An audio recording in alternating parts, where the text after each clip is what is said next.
Hello, everyone. I'd like to call this meeting to order at 4:06. Our apologies. There are some technical difficulties. Councillor Stashik should be joining us momentarily. Council, any additions or deletions to today's agenda? Councillor Nelson. I just had a question in regards to number 4, the rescind council motion MD 2050. Our procedural bylaw lays out that in order to rescind something, it needs to be brought by a councillor with writing what special or exceptional circumstances warrant further debate. So I'm just wondering how that goes along with the recommendation from administration to rescind. Thank you, Councillor Nelson. CAO Olson. Thank you, Mayor Michaels. One moment.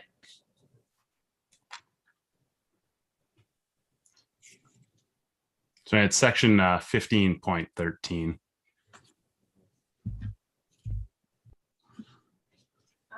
Ms. Randall, is that something that you could provide some support on?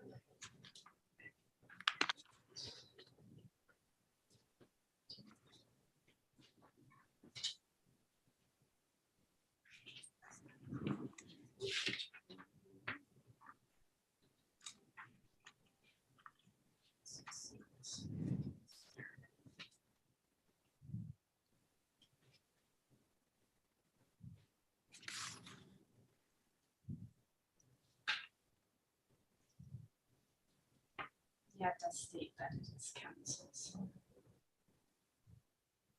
I probably just missed the wording. Rescind.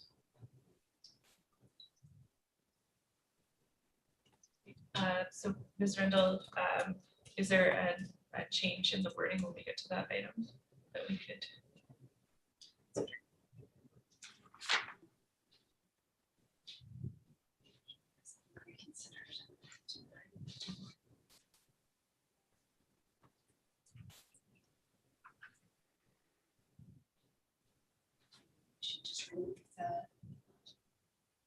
Rename the word rescind, like rename. Mayor Michaels, if it's amenable to you and the rest of council, if we can call a short break when we get to that item and just discuss if there's I suppose a wording change or some sort of amendment to what administration is bringing forward that would bring that in line with the procedure bylaw. The intent was really to reconsider that motion with some additional information and recommendation from administration. If it helps to move along and take a short break before we move to that item, we can be better prepared to speak to council about that concern. Thank you for that option, CEO Olson. If administration is comfortable with that, I will go with that. The other option is we could add it to the agenda or keep it there, and we can work through it, or Ms. Randall can work through it as the meeting goes. So whatever administration is most comfortable with.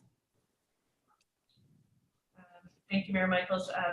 I think we'd be comfortable if we had, just before moving to that action item, a short break just to discuss if there's any changes that are needed on that item.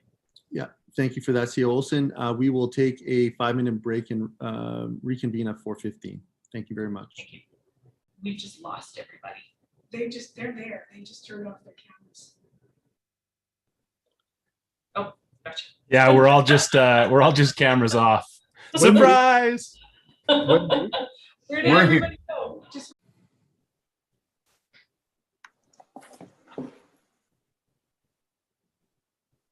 Oh. Hello, everyone. I'd like to reconvene this meeting at 4:16. CAO Olson. Thank you, Mayor Michaels. Ms. Randall reviewed the MGA, reviewed the procedure bylaw. We have a quick discussion. Item number 4 is okay to proceed as the recommended action from administration is to rescind the council motion. It lies with council to bring that motion forward and to vote on that. So administration is comfortable moving ahead with that item on the agenda tonight. Thank you, CAO Olson. Councillor Nelson. Yeah, I guess between now and then, ultimately, I I don't necessarily agree with that interpretation, but I'm happy to go with it. I think between now and then, we just probably want to make sure that we're clear on who is able to vote and whether it's a majority vote or whether it's 2/3, because 1514 lays out the voting procedure if previous notice was not practical. So we'll just want to have that figured out. I don't believe we had full attendance at that meeting, and it requires 2/3. So as long as that gets sorted out between now and then, I'm happy to go along with that for now. Thank you. Thank you, Councillor Nelson. Council, any additions or deletions to today's agenda? Seeing none, administration. Thank you, Mayor Michaels. Administration does have one addition. Apologies for the last minute adding of this item. The pool rental promo program, the expiry for the subsidized rates is today. Administration would like to put this on as an action item as the expiry of that subsidization of the rental fees is up today. So that's something we'd like to talk to council about. Thank you, CEO Olson. That would be action item number 7. Is that, you'd want it last in the list? Thank you, Mayor Michaels. Yeah, number 7 is fine. CEO Olson, anything further for additions? No, that's everything. Council, I would entertain a motion.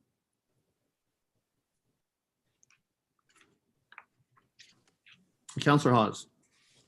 I'd like to move that we adopt the regular council agenda as amended for April 6, 2021. Thank you, Councillor Hawes. Council, we have a motion on the floor. Any debate? Seeing none, I'll call it to question. All those in favor? That's passed unanimously. That'll bring us to our council minutes for adoption. Council? And I will entertain a motion. Councillor Hawes. I'd like to adopt the council minutes for adoption, regular meeting of council minutes, March 23rd, 2021. Thank you, Councillor Hawes. Council, we have a motion on the floor. Any debate? Seeing none, I'll call to question. All those in favor? That is also passed unanimously. That'll bring us to our citizens minute with council. Ms. Anderson, are there any today? No citizens registered. Pardon, Ms. Anderson? There was no citizens that registered. Perfect. Thank you for that. That'll bring us to our delegations and presentations for this evening. The first one, Hinton Youth Advisory Council 2020-2021 update presented by Maverick Cortez and Cadence Erogiani. The floor is yours.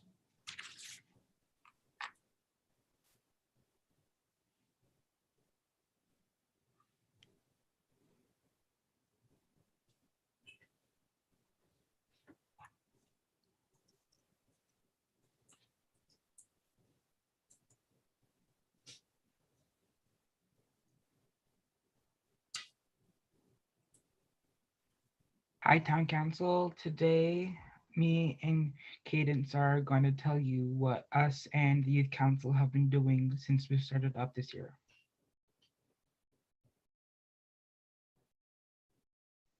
Our Hinton Youth Council members included Liam Baxter, Emmett Crestpigeon, Maverick Courts, Ethan Yonke, Lila Underwood, and myself. We also have some helpers. Counselors Joanne Race and Julie Nelson have been helping us. Amanda Jaworski, who has also been helping us. Then we got James Everett, Madison Sharman, and Jenna Altrog, who has all been helping us since the start of the year. And this is our team. We are all wearing our ordered hoodies, which we like to call our swag.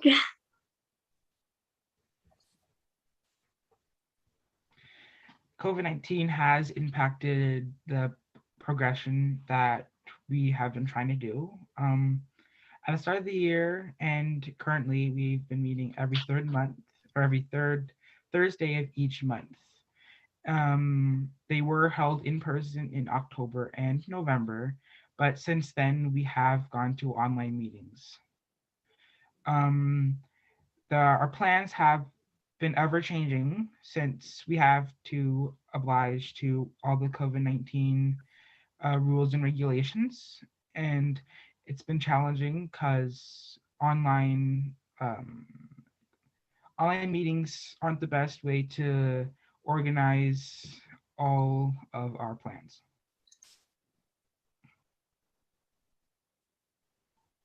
Some of our successes that we've had throughout 2020 to 2021 are creating strong project plans. So we've made multiple great plans that are inclusive for all COVID-19 restrictions. And we've had continual adapting of meetings and project plans to adapt to changing COVID-19 guidelines. So we've had to change a lot of our plans to meet the needs of all of the restrictions. And Mrs. Jaworski has been taking meeting leadership role with teaching expertise. Here's a quick timeline of everything we've done. In October, all the 6 youth members who applied were all accepted and appointed to their positions. Then from November to January, we've been planning our projects. We've gotten groups together with a common goal and then 3 subcategories. And then ongoing is just trying to finalize our projects and implement them into the town of Hinton. Our 2020 to 2021 goals and priorities are number 1, being safety and awareness in schools with parents about COVID-19 safety and make sure we're following all the guidelines. And the second being community togetherness. So we partnered with the HELP program for technology use and support to keep people connected safely. And the last point was youth awareness. And we're using social media to make youth through Instagram for the youth and Facebook for the parents, aware of current services for the youth. Like Kaden said, we've had a Facebook implemented and it is online and up and running. We are still learning about our Instagram for the teens. And then we also have a web page just for general info about us. Are there any questions? And thank you for listening. Well, first and foremost, Maverick, Cadence, thanks so much for your commitment to the group, but also for coming here today and presenting to us. And with that, I'll open up, if I can just ask, I think Jenna's controlling that, to zoom out. Thank you. And Council, any questions or comments? Councilor Magoon. Thank you, Mr. Mayor. No question. I just want to express my appreciation for your participation and hard work that goes into participating, in a committee like this. We know that it takes a lot of time and it takes a lot of energy and effort, especially given the fact that we're dealing with COVID and all these restrictions. And you nailed it on the head. It sure is hard to participate when you're limited by technology. So once again, thanks a lot. We appreciate your hard work. Thank you, Councilor Magoon. Council. Well, seeing none, I guess my only question, sort of high level, any feedback? Are you guys liking this? Are you guys looking forward to your next steps in your political careers? Any thoughts regarding that?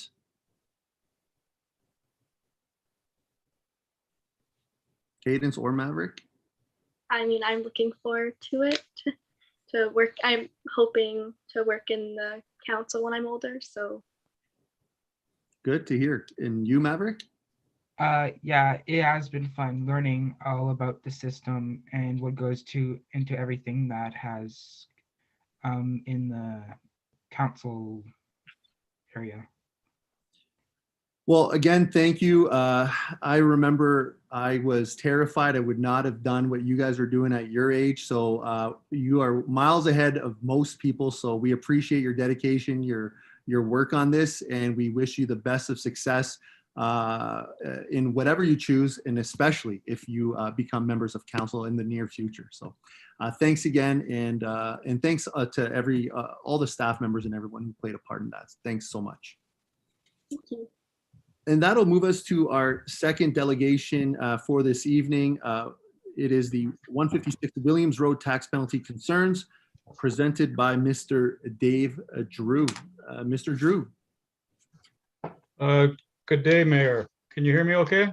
Absolutely. Good. Yeah, so I pretty much laid out everything in that package that I forwarded to you, to all of council actually. And in a nutshell, I bought an industrial shop in March of 2020. Previous to that, I had rented, and the taxes I never really considered because my home mortgage has the taxes included in it, so it's just a one-stop shopping. With this situation here, we had taxes, and I didn't realize that there was taxes that were due, and the problem arises when the town of Hinton sent the notice to the actual physical address of the property, which I don't get mail at, and that mail is never checked. So okay, it did get checked, and we found the notices and a bunch of penalties, and so here we are. I think it pretty much, I don't really want to read the whole package to you. I think everybody's probably gone through it. Basically, does anybody have any questions about my situation? Thank you, Mr. Drew. I'll open up the floor to council for any questions or comments. Mr. Oh, yeah, Councilor Magoon. And Sorry, Mr. Mayor, I realized I started speaking before I was recognized. My apologies. No, actually, Mr. Drew, I just want to say I appreciate what you had mentioned about the bank, because that was something that I hadn't picked up on the package that you'd sent to us. And I guess I'll just share with council my thoughts. With my previous home that I had purchased from the town, having bought recently and sold recently, I dealt actually with a fairly similar situation because the bank has changed the way they do things as well in terms of taxation, at least some of the banks in town, without naming them specifically. And that actually gives me a little bit of insight in terms of how this went down from a financial standpoint. So I just want to say thanks for that clarification. Thank you, Councillor Magoon. Councillor Race.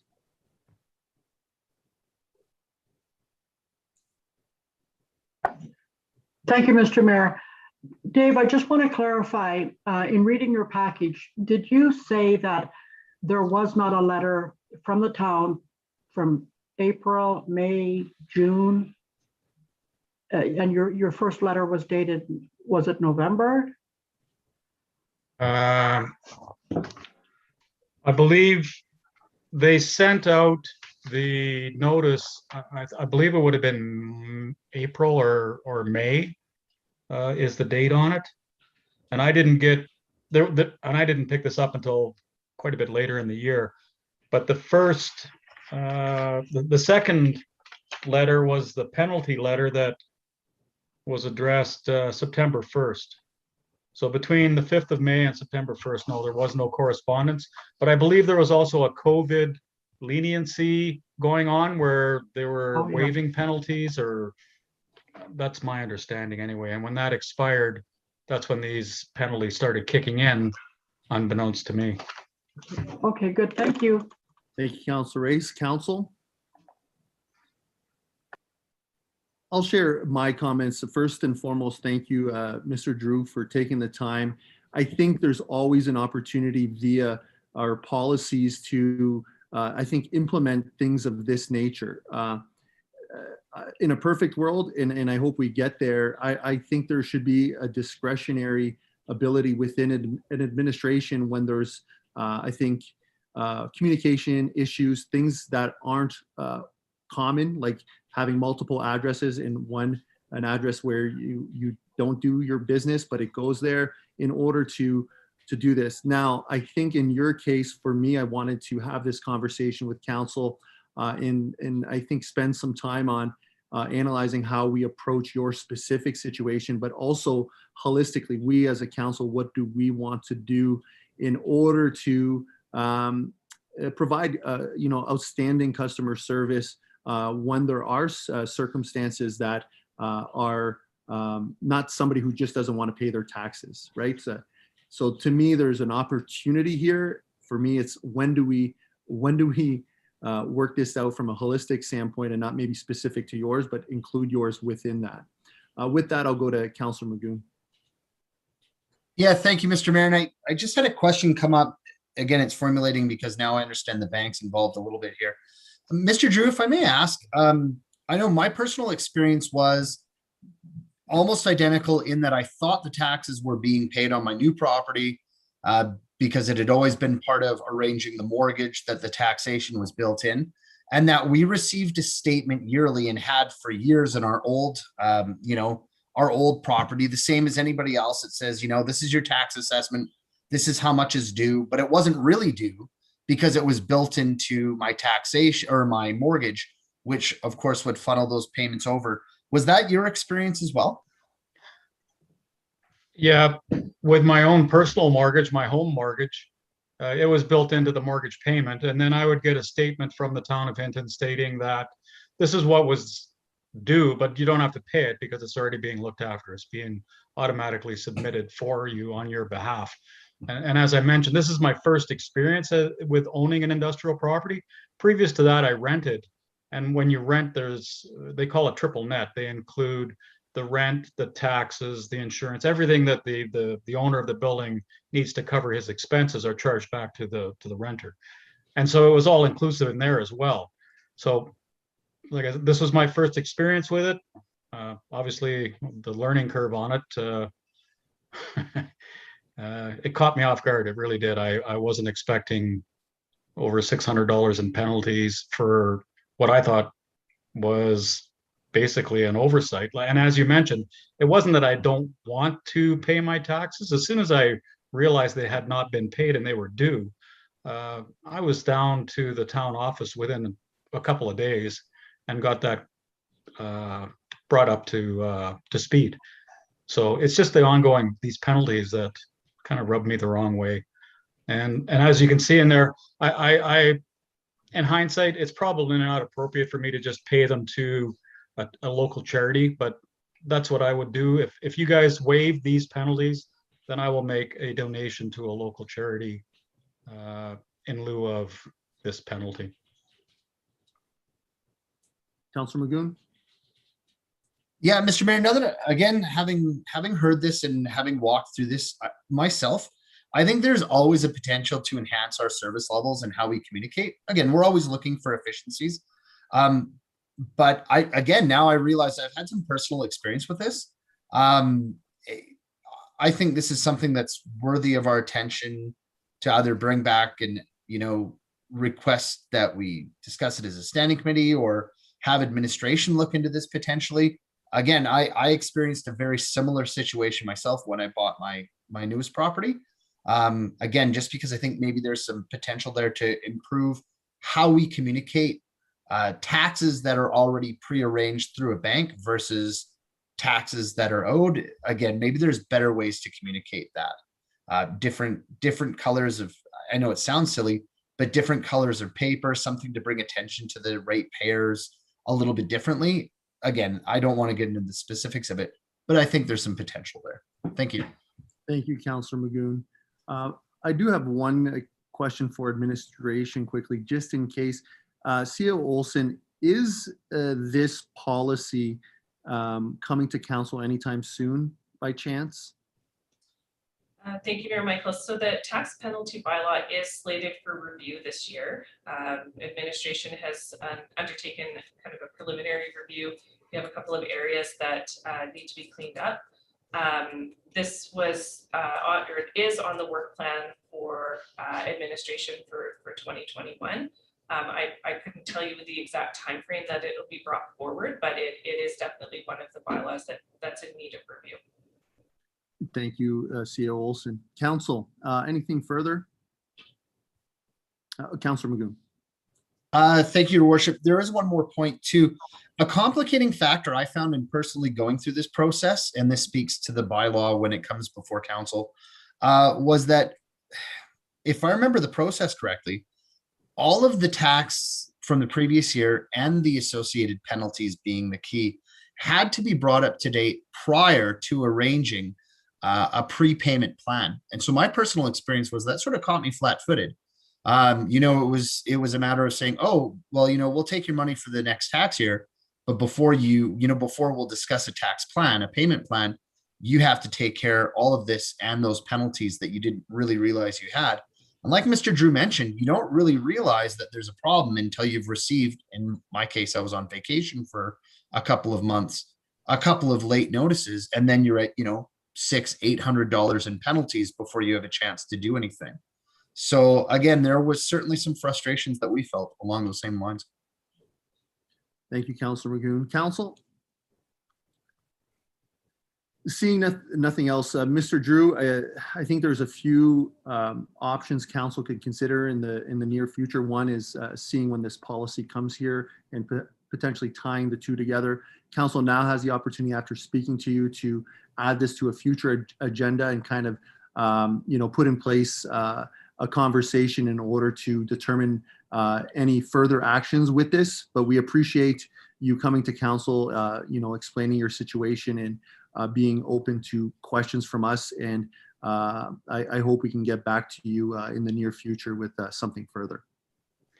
All right. Thank you, Mr. Mayor. And just one thing that I would like to bring up, if there's some way of linking the departments together, like I get mail from the town of Hinton all the time for my business license renewal, and it goes to my box number, which is where all my mail has gone since I've been incorporated. And yet the tax department doesn't talk to the other department. And I don't know if there is that opportunity for you, but that's what I found frustrating is I pay my business license because it's mailed to me every year. And yet the taxes went to a default address because it was the physical address of where the taxes are incurred. I get that, but I don't know, it may be an opportunity to if there is a default, maybe somebody can just check and see if maybe this business is listed somewhere else in the town directory. But anyway, that's all I have to say. I appreciate that you all took the time to allow me to speak on this, and thank you very much. Thank you, Mr. Drew. I really appreciate that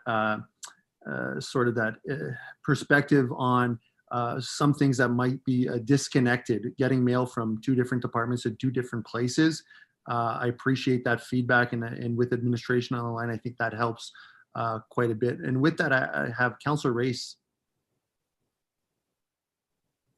Thank you, Mr. Mayor. Just quickly, so until council decides one way or the other, Mr. Drew will still continue to incur a penalty? Is that to administration? C.O. Olson? Mayor Michaels, I believe that Mr. Drew has paid his bill, and that has been taken care of. And just to add, there was on March 11th just over $90 of additional penalty that has since been waived. So I hope that answers your question. Okay. So his has the entire debt been waived, or just the $90? C. Olson? The $90. Okay. Okay. So until council makes a decision one way or the other, will he continue to incur a tax penalty, or will he just stay where he's at right now with what he owes? C. Olson? Thank you, Mayor Michaels. So the penalties that, and forgive me, Mr. Drew, if those have been paid as well, if you're looking for that action from council, the waiving of the penalties is council's prerogative. Administration, in following the tax penalty bylaw, the properties incurred those penalties, and they will stay until paid, or unless council makes alternate direction. Okay. All right. Okay. Thank you. Thank you, Councilor. And C.O. Olson. Council, anything further? Seeing none, again, thank you, Mr. Drew. We appreciate your time and your insight regarding this matter, and hope to chat with you in the future. Very good. Thank you. Have a great day. Have a good evening. Thank you. That'll bring us to our action items for this evening. Number 1, temporary mandatory mask and face coverings bylaw review, CAO Olson. Thank you, Mayor Michaels. I believe this item will be mainly covered under action item number 2, the repeal of bylaw number 1151. There's no additional information that administration has on enforcements or any changes to the provincial mask criteria. So if there isn't anything further to provide council tonight on this, but additional discussion under action item 2. Thank you, CAO Olson. Council, any questions for the first action item? And if not, we will move on to the connected item. Action item number 2 for this evening, the bylaw number 1154, repeal the temporary mandatory mask and face coverings bylaw 1151. CAO Olson. Thank you, Mayor Michaels. In researching some possible amendments for the temporary mandatory mask and face coverings bylaw to follow council's direction that was provided at the March 9th, 2021 Standing Committee meeting, the direction that was provided was to align the bylaw with the provincial masking restrictions at current and into the future. Administration, in doing some research on this, determined that the most direct way to connect or to achieve that result is in repealing bylaw 1151 in its entirety. Therefore, following the province's public health order only, which is currently still enforceable by our CPOs. As well, in conducting this review and research, a typographical error was found in the bylaw, which has potential to create some public confusion. Tonight, the recommended action for this item is for council to provide all 3 readings of bylaw 1154, repeal of temporary mandatory mask and face coverings bylaw number 1151.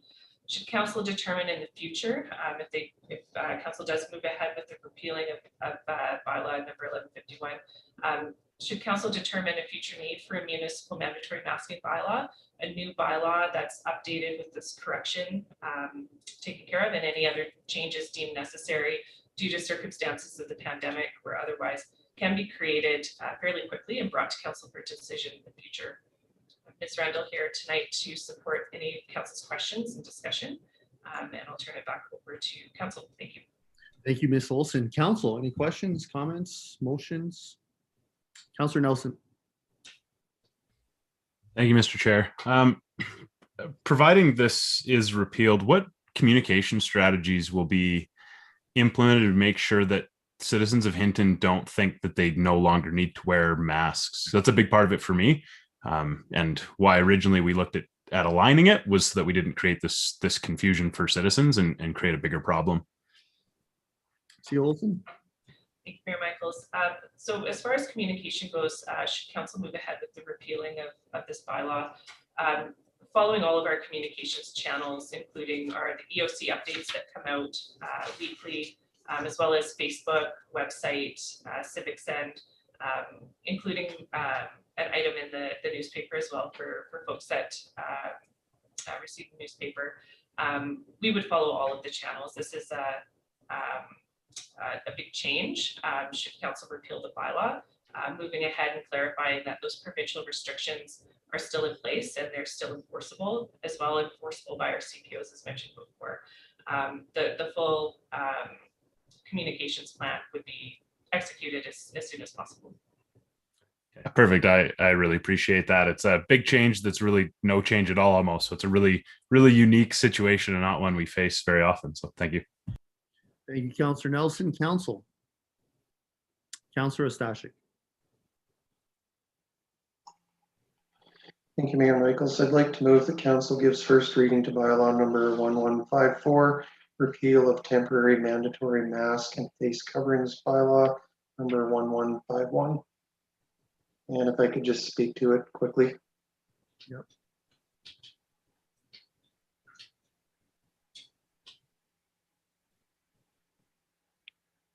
Yeah, I think this is a good step in ensuring that our local operations are aligned with the province. Clear communication has been reinforced by CAO Olson. going out to the community to just make sure that everyone's still aware that masks are still mandatory in all public places per the Alberta Public Health Guidelines, as well as some information on how concerns can be addressed, where complaints can go, and how to move forward with that is important. And I was also happy to hear that if council feels that there's a need to have another bylaw that doesn't align exactly with the provincial guidelines at some point in the future, that would be easily achievable. So I'm in favor of moving forward with this today. Thank you. Thank you, Councillor Ostashik. Councillor Magoon. Thank you, Mr. Mayor. Yeah, I'm happy to support this. When we first brought this in, it was because we and many other municipalities were looking for provincial leadership on ensuring that these sorts of protections were in place. The province now has that in place. And so, as was mentioned by, both previous councillors, this is just a way to give us better provincial alignment and allow the province to take the lead. And if there does come a time when the town of Hinton needs to change that stance and take more of a leadership role again, we have the supporting documentation in the wings waiting. So I'm very happy to support this. Thank you. Thank you, Councillor Magoon. Councillor Hawes. Yeah, thank you, Mr. Mayor. I do support this. I agree with what's been already said. Just one quick question. If we were to need to go forward with another bylaw, I guess, would it take much from administration to draft one so that we're ready to roll with one if need be? I'm cognizant of the last time, and there was some question as to why we waited till the last minute to actually put one in forward. So just my question to administration is, does there need to be a direction or a motion from council to draft a new bylaw that if and when we do the province changes and we, as a community want to also have the bylaw in place? So I guess that's my question. Thank you, Councillor Hawes. CAO Olson. Thank you, Mayor Michaels, to Councillor Hawes. So any future bylaw could be pulled together fairly quickly based on Bylaw 1151 as a template, provided a proofread and ensure that that everything is as it should be.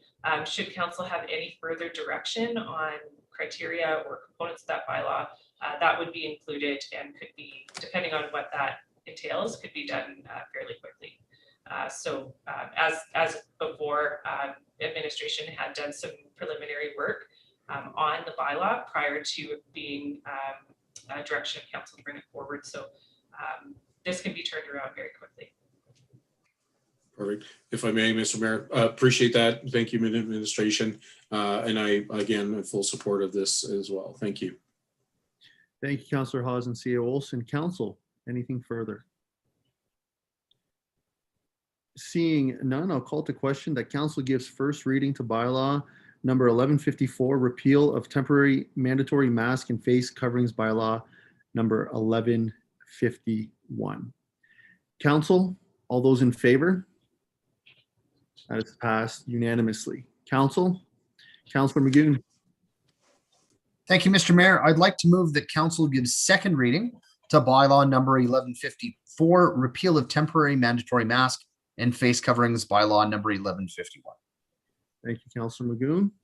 Council, we have a motion on the floor. Any debate?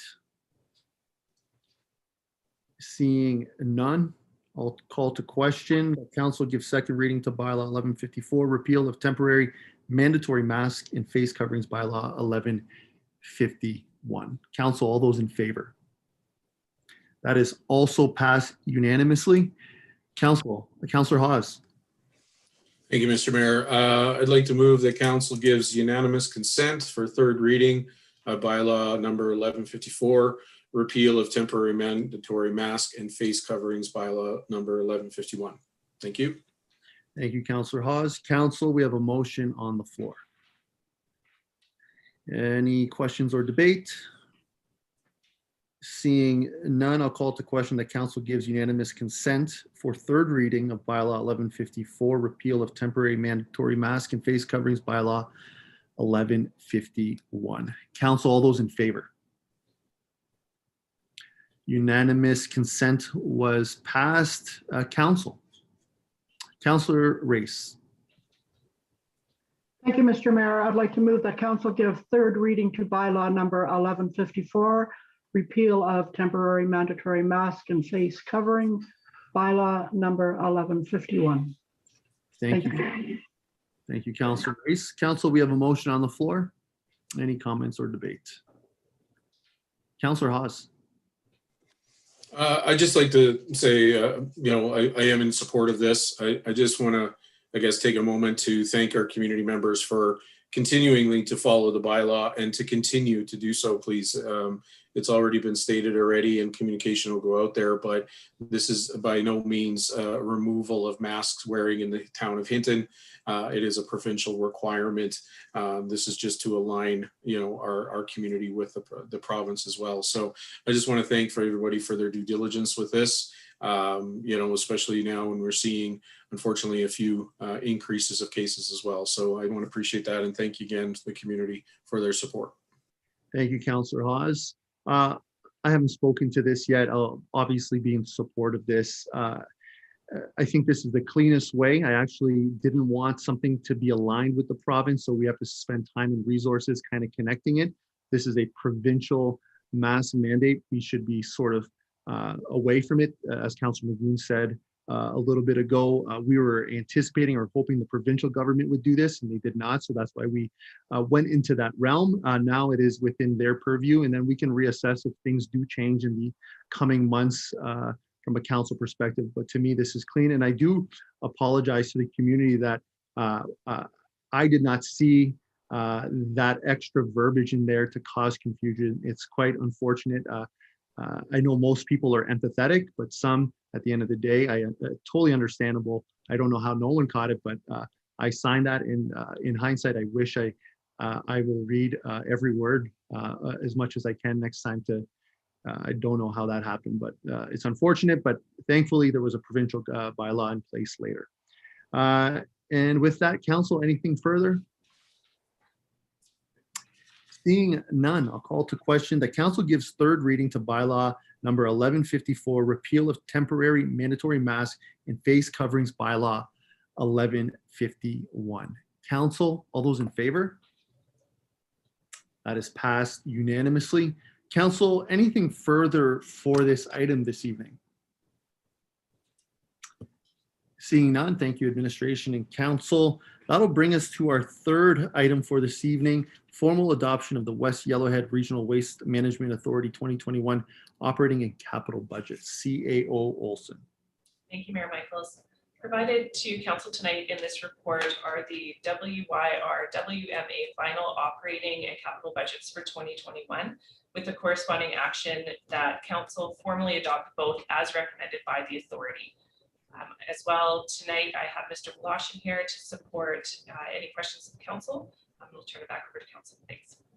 Thank you, CAO Olson. Council. Councillor Nelson. Thank you, Mr. Chair. On page 27 of 55, under capital expenses, there was last year 175,000, then this year 227,000, and then nothing in future years. I was just curious. It was a pretty big increase, and then it drops off to nothing. I was just curious what that was for. Administration. Thank you, Mr. Voloshin.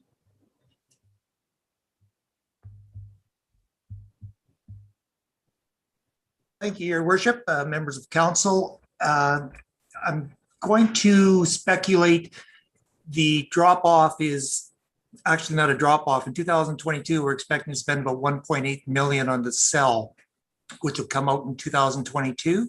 The money that was spent in 2020 was not the amount that was registered. It was 285,000. That was only about 55,000, but the auditors will finalize the numbers, what gets charged to capital, what goes back to operating. So in 2021, we're estimating to just carry on with the design of the new cell and some paving work at the scale going up there, and that'll be about it this year. Councillor Nelson. Great. Thank you, Mr. Voloshin, and thank you, Mr. Chair. Thank you, Mr. Woloshyn and Councillor Nelson. Councillor Nelson. I'd like to move that council formally adopt the 2021 operating budget of $2,680,070 as recommended by the West Yellowhead Regional Waste Management Authority.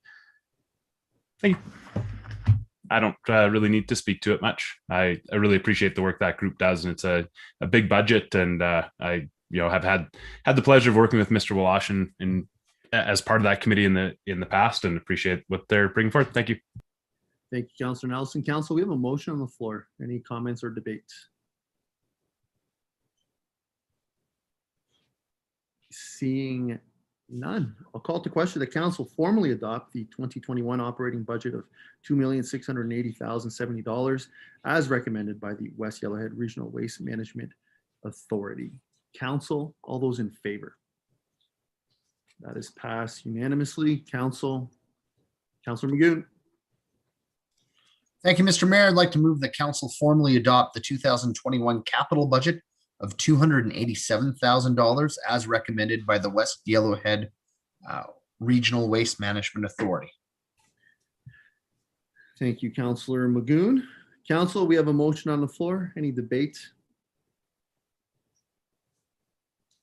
Seeing none, I'll call to question the council formally adopt the 2021 capital budget of $287,000 as recommended by the West Yellowhead Regional Waste Management Authority. Council, all those in favor? That is also passed unanimously. Council, anything further for this item this evening before we move on? Seeing none, thank you, Mr. Woloshyn, for that. And that'll bring us to our fourth item for this evening, rescind council motion MD 2050, Infill Policy, CAO Olson. Thank you, Mayor Michaels. In August of 2020, council directed administration to bring back an infill development policy by the end of first quarter 2021.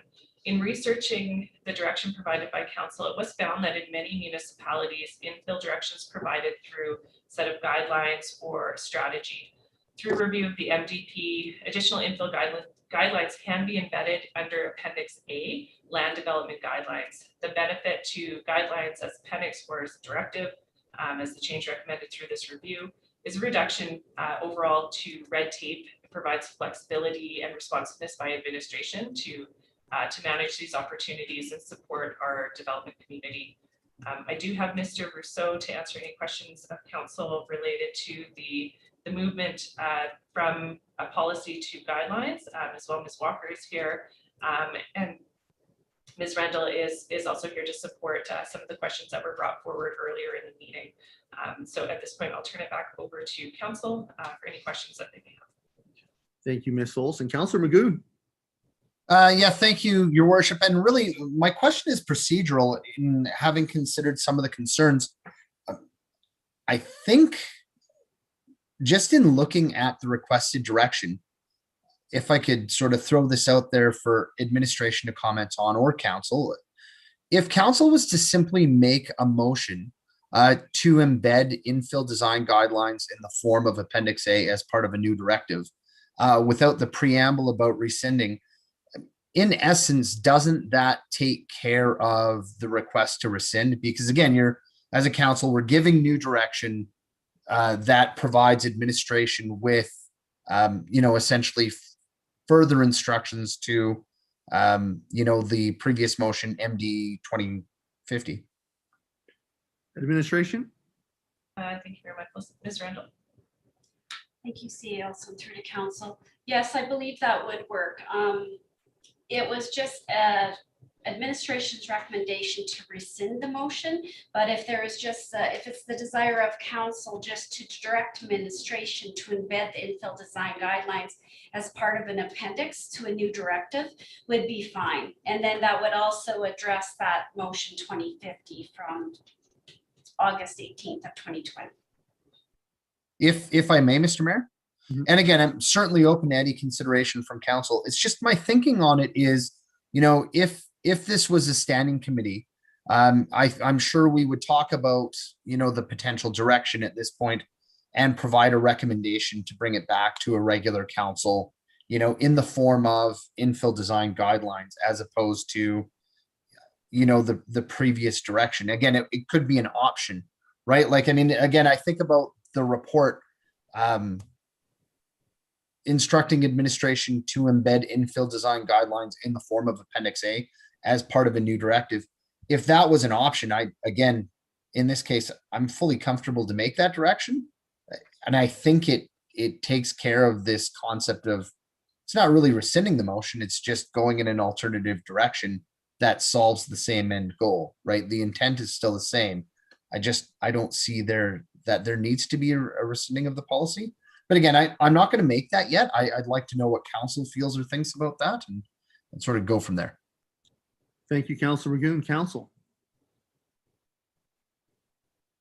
Any Councillor Nelson?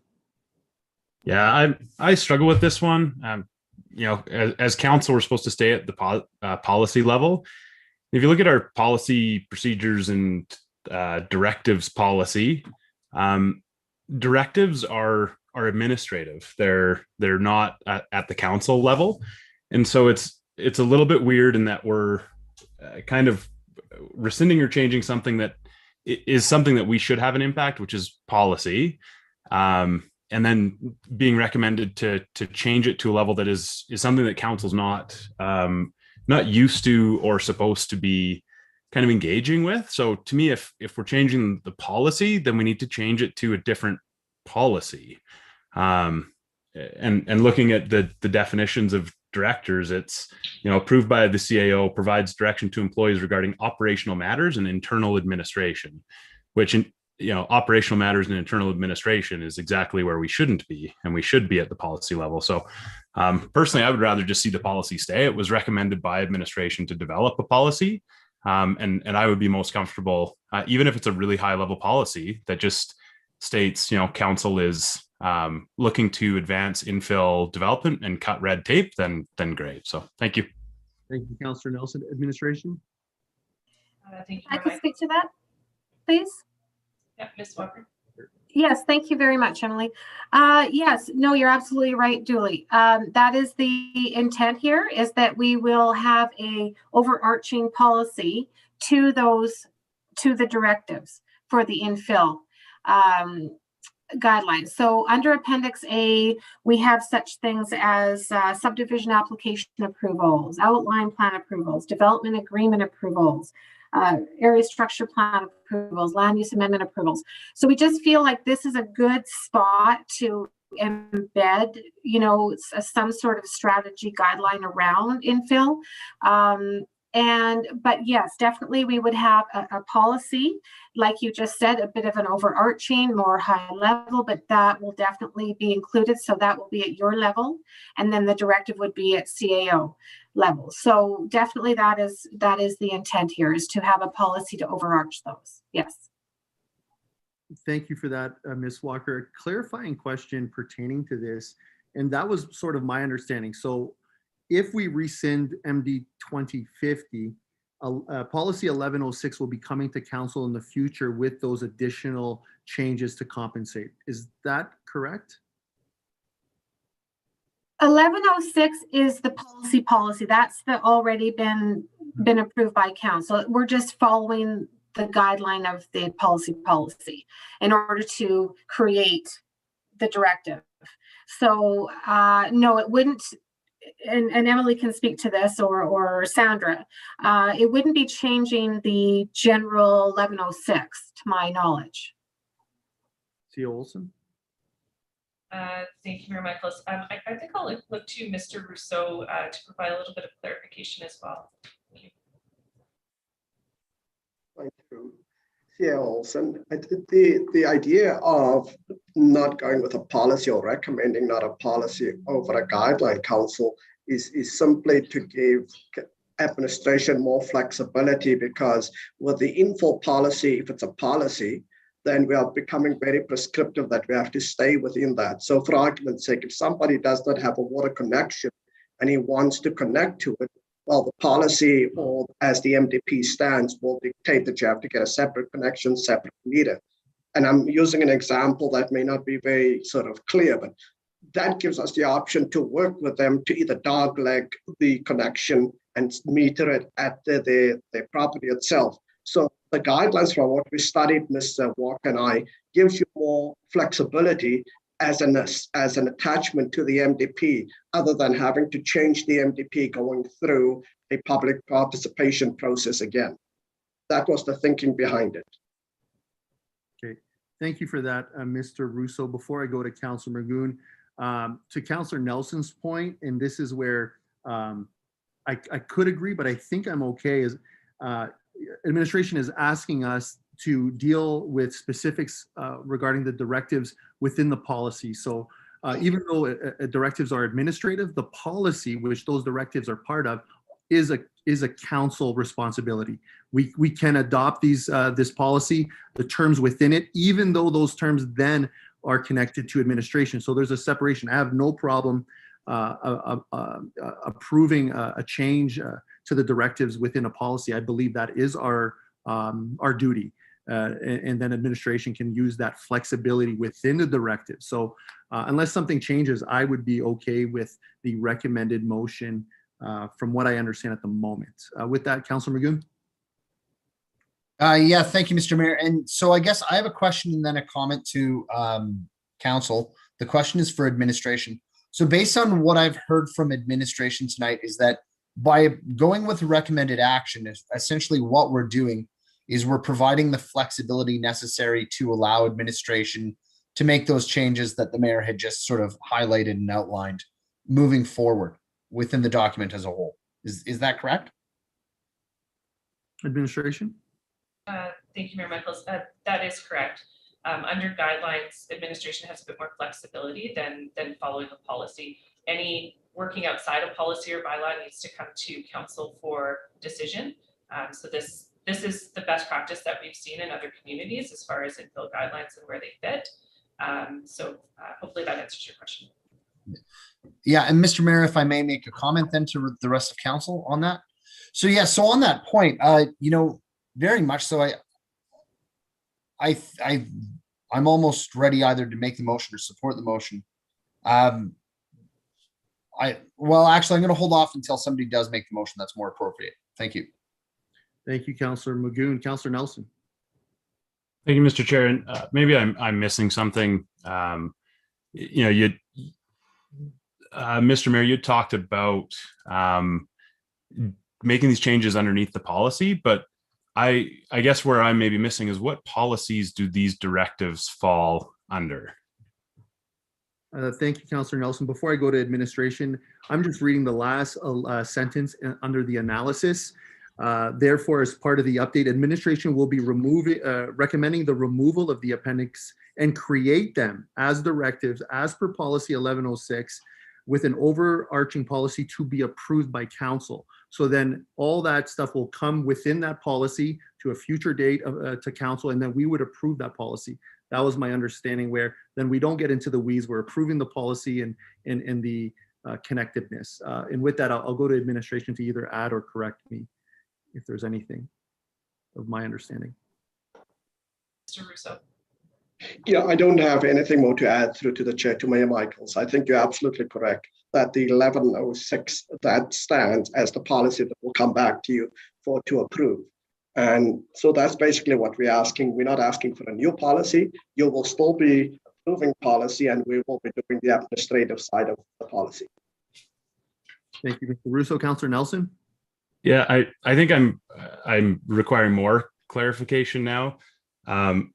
From what I got, so there's the motion, or the directives would fall under a policy that doesn't exist and would be created, not under 1106. 1106 is just how we go about creating our policies. And I guess where I struggle is we're rescinding a motion to create a policy and replacing it with a potential policy in the future that we don't really know what it would involve. So that's I think where I'm struggling is we're kind of washing away the discussion we had many months ago, which the administration said they need a policy in order to have the flexibility to do the work that they want to do and be able to work with citizens and improve that customer service. So it's just I'm struggling to put all the different pieces together, especially after rewatching that August meeting, and administration pushed very hard to develop a policy so that they had the ability to make these decisions on their own. It was specific to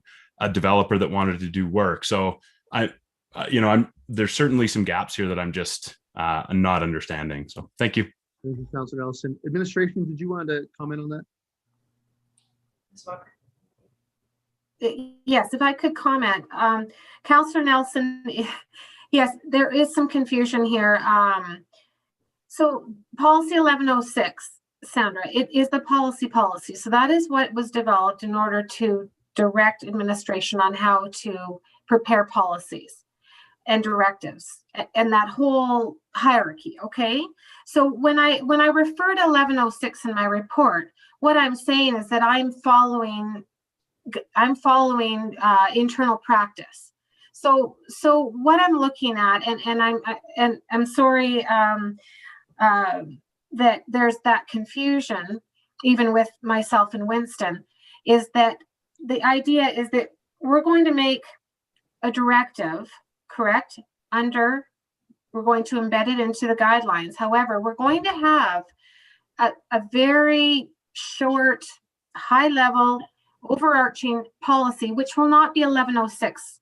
It will not be embedded in 1106. It'll be its own policy, but it's going to address these directives. So this is what yes, I see where Councillor Nelson is having that disconnect there.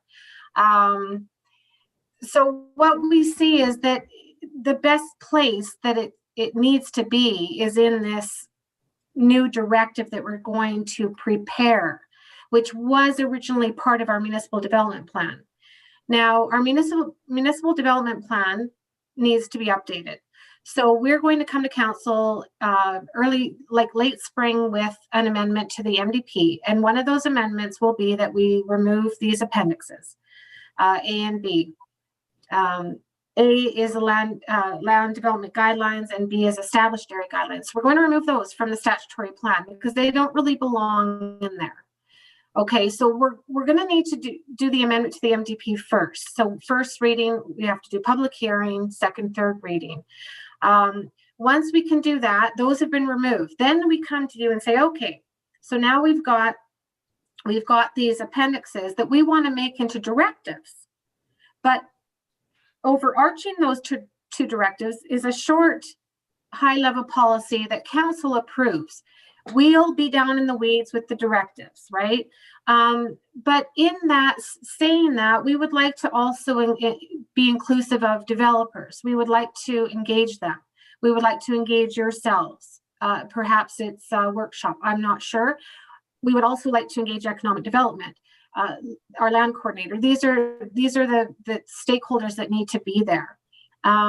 We would also like to try not to get too site-by-site specific because, as we all know, Hinton has many sites that are oddball. So they're not all, we can't just blanket them all, but we can put some sort of principles against them so that we have more flexibility as the ruler, the town, and we also can allow developers to have more creativity.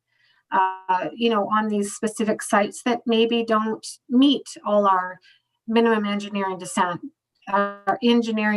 standards, or maybe, the different partial servicing that they might have. So I think we want to be more high level, not too site specific is where I feel like we need to go, and with your guys' assistance and your guys' outlook as well as input on that. So if that helps explain. Yeah, thank you, Ms. Walker. Councilor Nelson, are you good? There's others in the queue, right? Yep. Perfect. No, I'm good for now. Thank you. Thank you, Councilor Nelson. Thank you, Ms. Walker, for that. Councilor Stashik. Thank you, Mayor Michaels. I'd like to move that council rescind MD-2050 as per council action pending list and instruct administration to embed infill design guidelines in the form of Appendix A as part of a new directive. And if I could speak to it quickly. I appreciate the solution that administration's brought to us that gives them some additional latitude to work with developers and builders and be able to help them accomplish what they want to accomplish without being overly handcuffed by legislation. although the process is a little bit confusing, I do think that this is probably one of the cleaner ways to accomplish this. So that's why I'm bringing the motion forward and supporting it. Thank you. Thank you, Councillor Stashik. Council, we have a motion on the floor. I have Councillor Magoo and then Councillor Nelson. Sorry, mine's a point of order. Okay, point of order, yep. In the procedural bylaw 15.13, I think clearly sets out that a councillor needs to set out in writing what special or exceptional circumstance warrant the debate. Thank you. Thank you, Councillor Nelson. I'll go back to administration to comment on the point of order. Any input on that? Thank you, Mayor Michaels.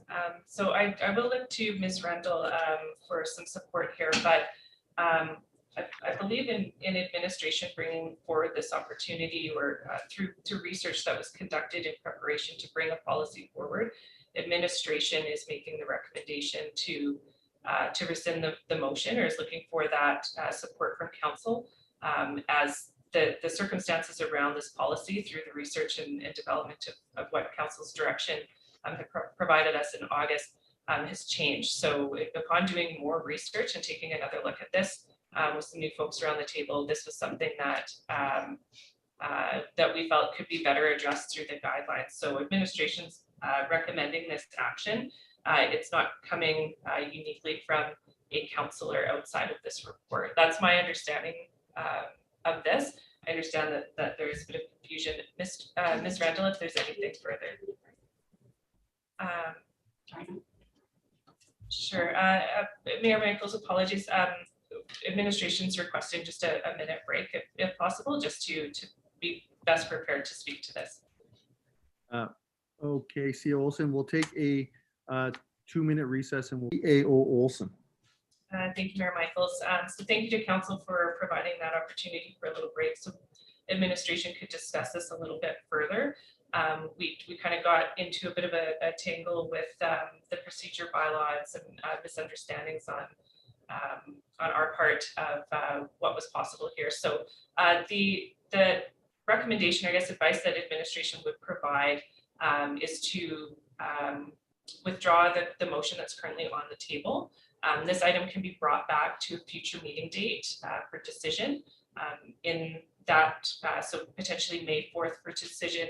During that time period, Councillor Stashik or others may provide in writing the exceptional circumstances if they feel that the rescinding of this motion is something that they would like to see move ahead.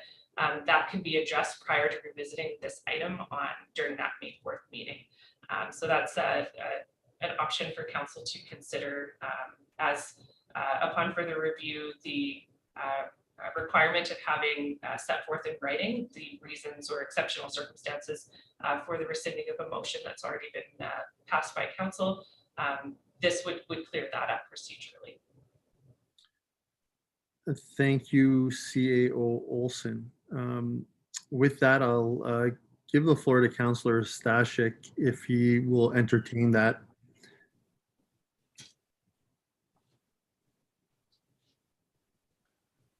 I would have a question for administration then.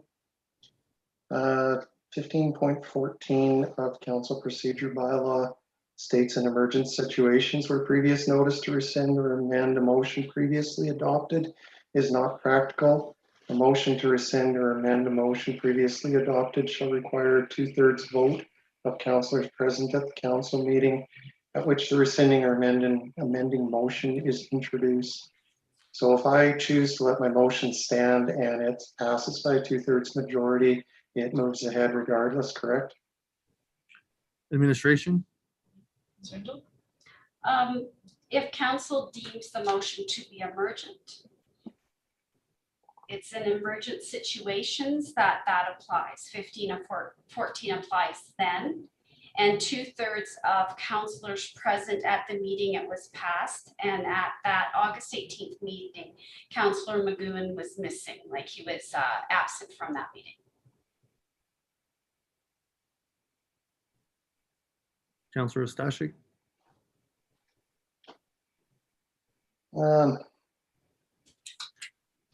I don't know, we've already invested a pretty significant amount of time in discussing it this meeting. And to have it kicked down the road for another month just because of what amounts to a little more than semantics is a little bothersome to me.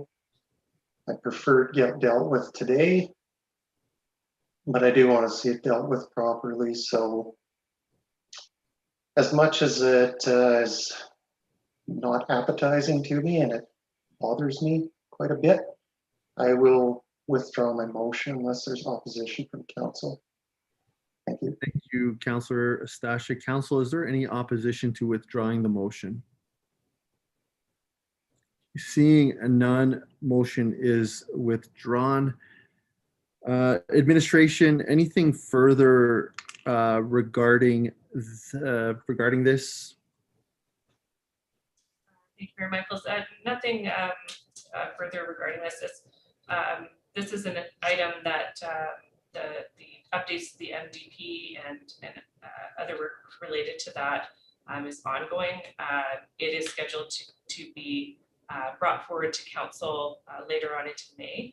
So moving this to May 4th is, as far as timelines go, should be workable with administration to stick with our timelines to bring this forward to council. Thank you, C. Olson. Council, seeing that we don't have a motion on the floor no longer, anything further for this item this evening? Councillor Race. Thank you, Mr. Mayor. I do have a question on flexibility and on policy. My take on policy is this is how we do things, step by step. This is how we get things done. And I know Lorraine did talk about an overarching policy coming to this. And I've also heard the word flexibility. With flexibility, could that not be precedent setting? You know, if we're more flexible, we're able to do this. So, you know, how do we ensure fairness when we have flexibility? We're able to do this for this, you know, group. And so that's just a concern I have when we talk about flexibility. Is it precedent setting? Thank you, Councillor Race. Administration, any comments?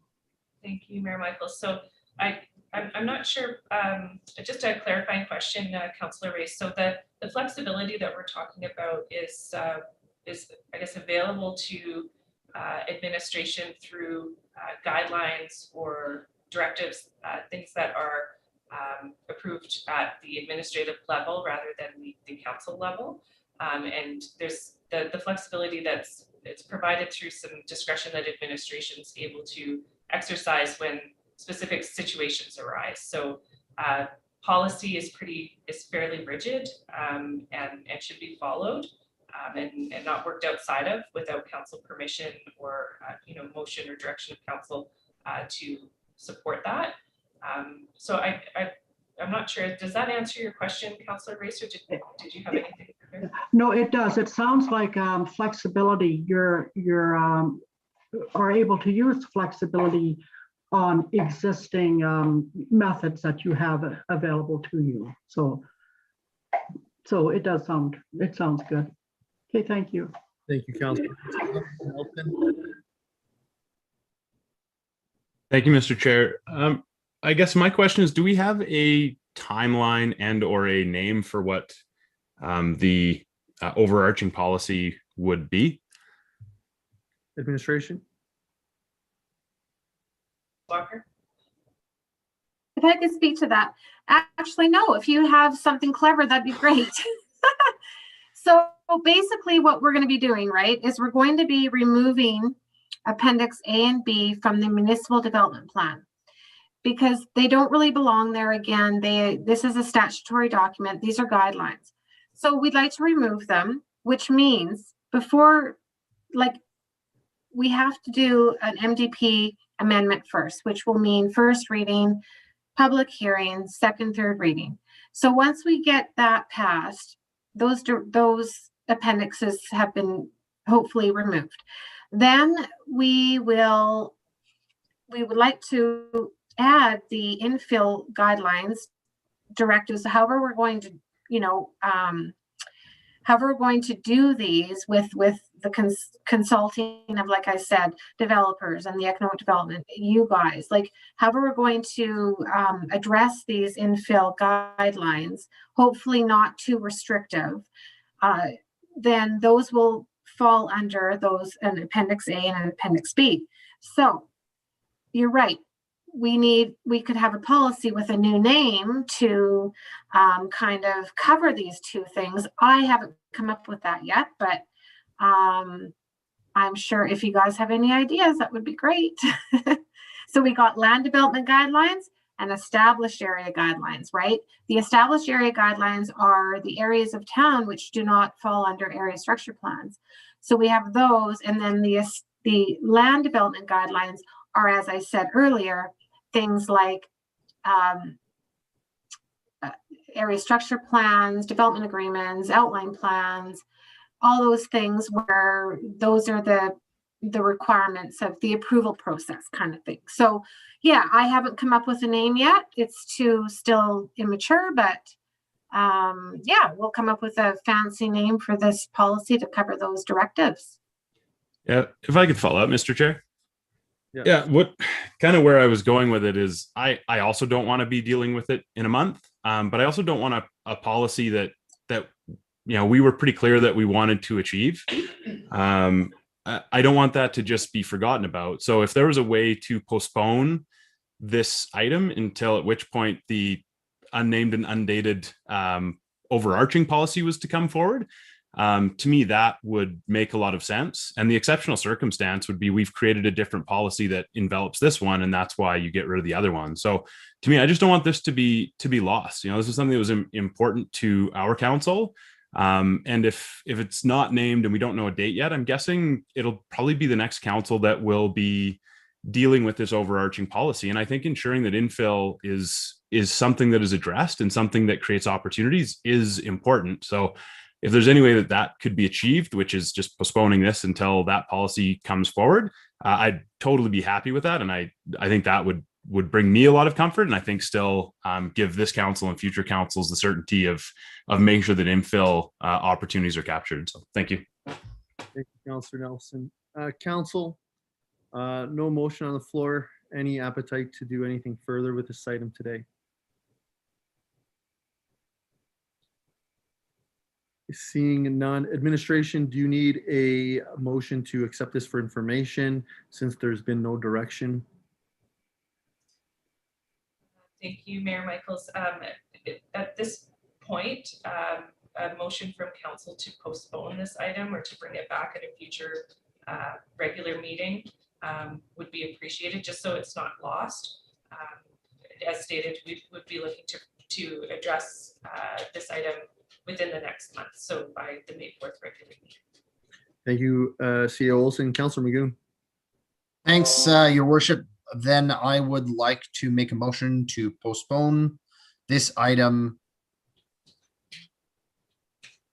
and for administration to bring it back prior to the May 4th, sorry, on or before the May 4th, 2021 meeting of council.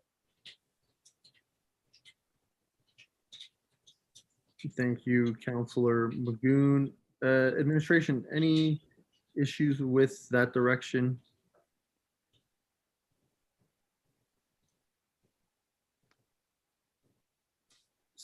Councillor Nelson.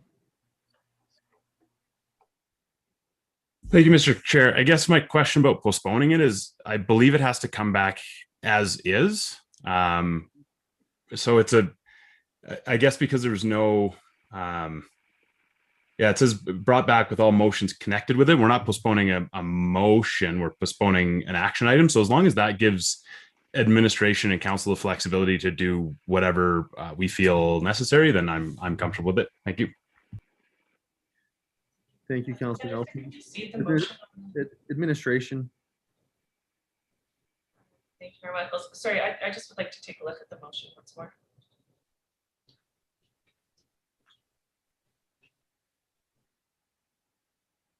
Thank you. So with this motion to postpone this item, it would be brought back.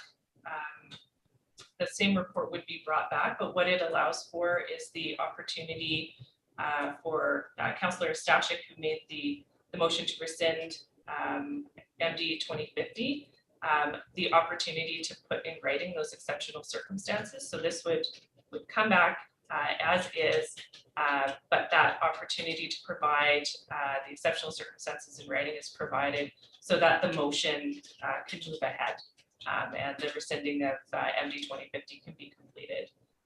So that's the intention within that motion that was provided. The direction to administration to embed the infill design guidelines in the Appendix A as part of that new directive is included. So it follows that with the additional direction to administration, where to place those infill design guidelines. So that's the intent there. With the postponing of this item, it would come back, but just allow that time frame for the exceptional circumstances to be provided in writing. Thank you, CEO Olson. Council. Ms. Anderson, yeah, perfect, thank you. Councillor Nelson? Yeah, I won't be voting in favor with this. Simply, I don't want to create directives and guidelines underneath a policy that council hasn't even started on or thought about what it would contain. So to me, the first step is establishing what that policy is, and then the directives would come after that. And those are things that administration works on based on the policy that council brings forward or approves. So thank you. Thank you, Councillor Nelson. Council, administration. Could I speak, please? Okay, thank you, Mayor Michaels, through to council. Another option could be then if council's not comfortable with the directive that, or that I guess the way that administration has wanted to approach this, you could also extend that motion 2050 from March 31st, of course, which has lapsed. That could be an extension. Now we want to take into consideration that the summer months are not a great time to engage the developers and the public and council, right? So you guys could maybe extend that if you want to see an actual straight infill policy, then that could come, into the early September. I know it's kind of like into the next election, but we really don't want to do this kind of thing during the summer months, and it makes it difficult when we only have one regular and now 2 standing committee meetings, the way it lands. So that might be another option to look at. Thank you, Ms. Walker. Before I go to Councillor Magoon, I'll be speaking in favor of this motion. I think there was an appetite to have an overarching policy, not the infill specific policy that the previous motion spoke to. I look forward to someone from council writing in that information and supporting it at the next meeting. And I'd like to move on from this. Honestly, when we start everyone starts being the legislative assistant, it becomes a confusing, long conversation. I think we can get out of this, deal with it at another time. If there's no appetite for following section 15 of our procedural bylaw, then we cannot make that motion and pivot another direction. But I heard loud and clear there was appetite to prefer administration's recommendation, and I will support that. So I'll be in favor of this motion. Councillor Magoon. Yeah, thank you, Your Worship. And that, just to clarify what my intentions were with the motion that's on the floor, it's to provide any councillor with the opportunity to provide the written notice prior to rescinding the motion, so that there's no question that it follows our procedural bylaw. Myself, when I read the procedural bylaw, we don't have in there a definition of the word previous. So again, barring a definition that outlines how many days, weeks, hours previous means, I would have been comfortable within the same meeting having a councillor provide, a written high-level understanding of why they wanted to revisit the motion, and then proceed to the motion on the floor. That meets the definition. But again, the CAO has indicated that, May the 4th is appropriate. I'm happy to provide the motion and, again, get this over and dealt with in the manner that's been recommended. because I do, it gives administration the flexibility necessary to tackle what we've identified as an issue. And ultimately, that's the most important thing, is giving our development community and administration the tools to work together to make projects happen. And I'm not interested in delaying it much further than that. Thank you, Councilor Magoon. Council, any further debates? Seeing none, I'll call to question to postpone, oh, my apologies, rescind council motion MD 20 infill policy and bring back on or before the May 4th, 2021 regular council meeting. Council, all those in favor? Opposed? That was carried 6-1. Council, anything further for this item? Seeing none, thank you, administration, council, and those viewing. Our apologies for that going excessively long. That'll bring us to our 5th item for this evening, educational institutional opportunity. CAO Olson. Thank you, Mayor Michaels. Through some early conversations with the Northern Lakes College, the possibility of pursuing a pilot project for post-secondary education was explored with administration. The intent of this collaboration is to gauge some local interest in virtual learning needed to support local businesses, residents in or upping their education levels, employees, or supporting students in accessing virtual education opportunities in Hinton. Some seed funding is required to move this potential pilot project forward. The $5,000 that is needed can be accomplished through the economic development budget. The recommended action tonight for this item is for council to support the development of a pilot project with the NLC, support the $5,000 contribution through the economic development budget, and to support the town in exploring and applying for grants to advance this opportunity with the NLC.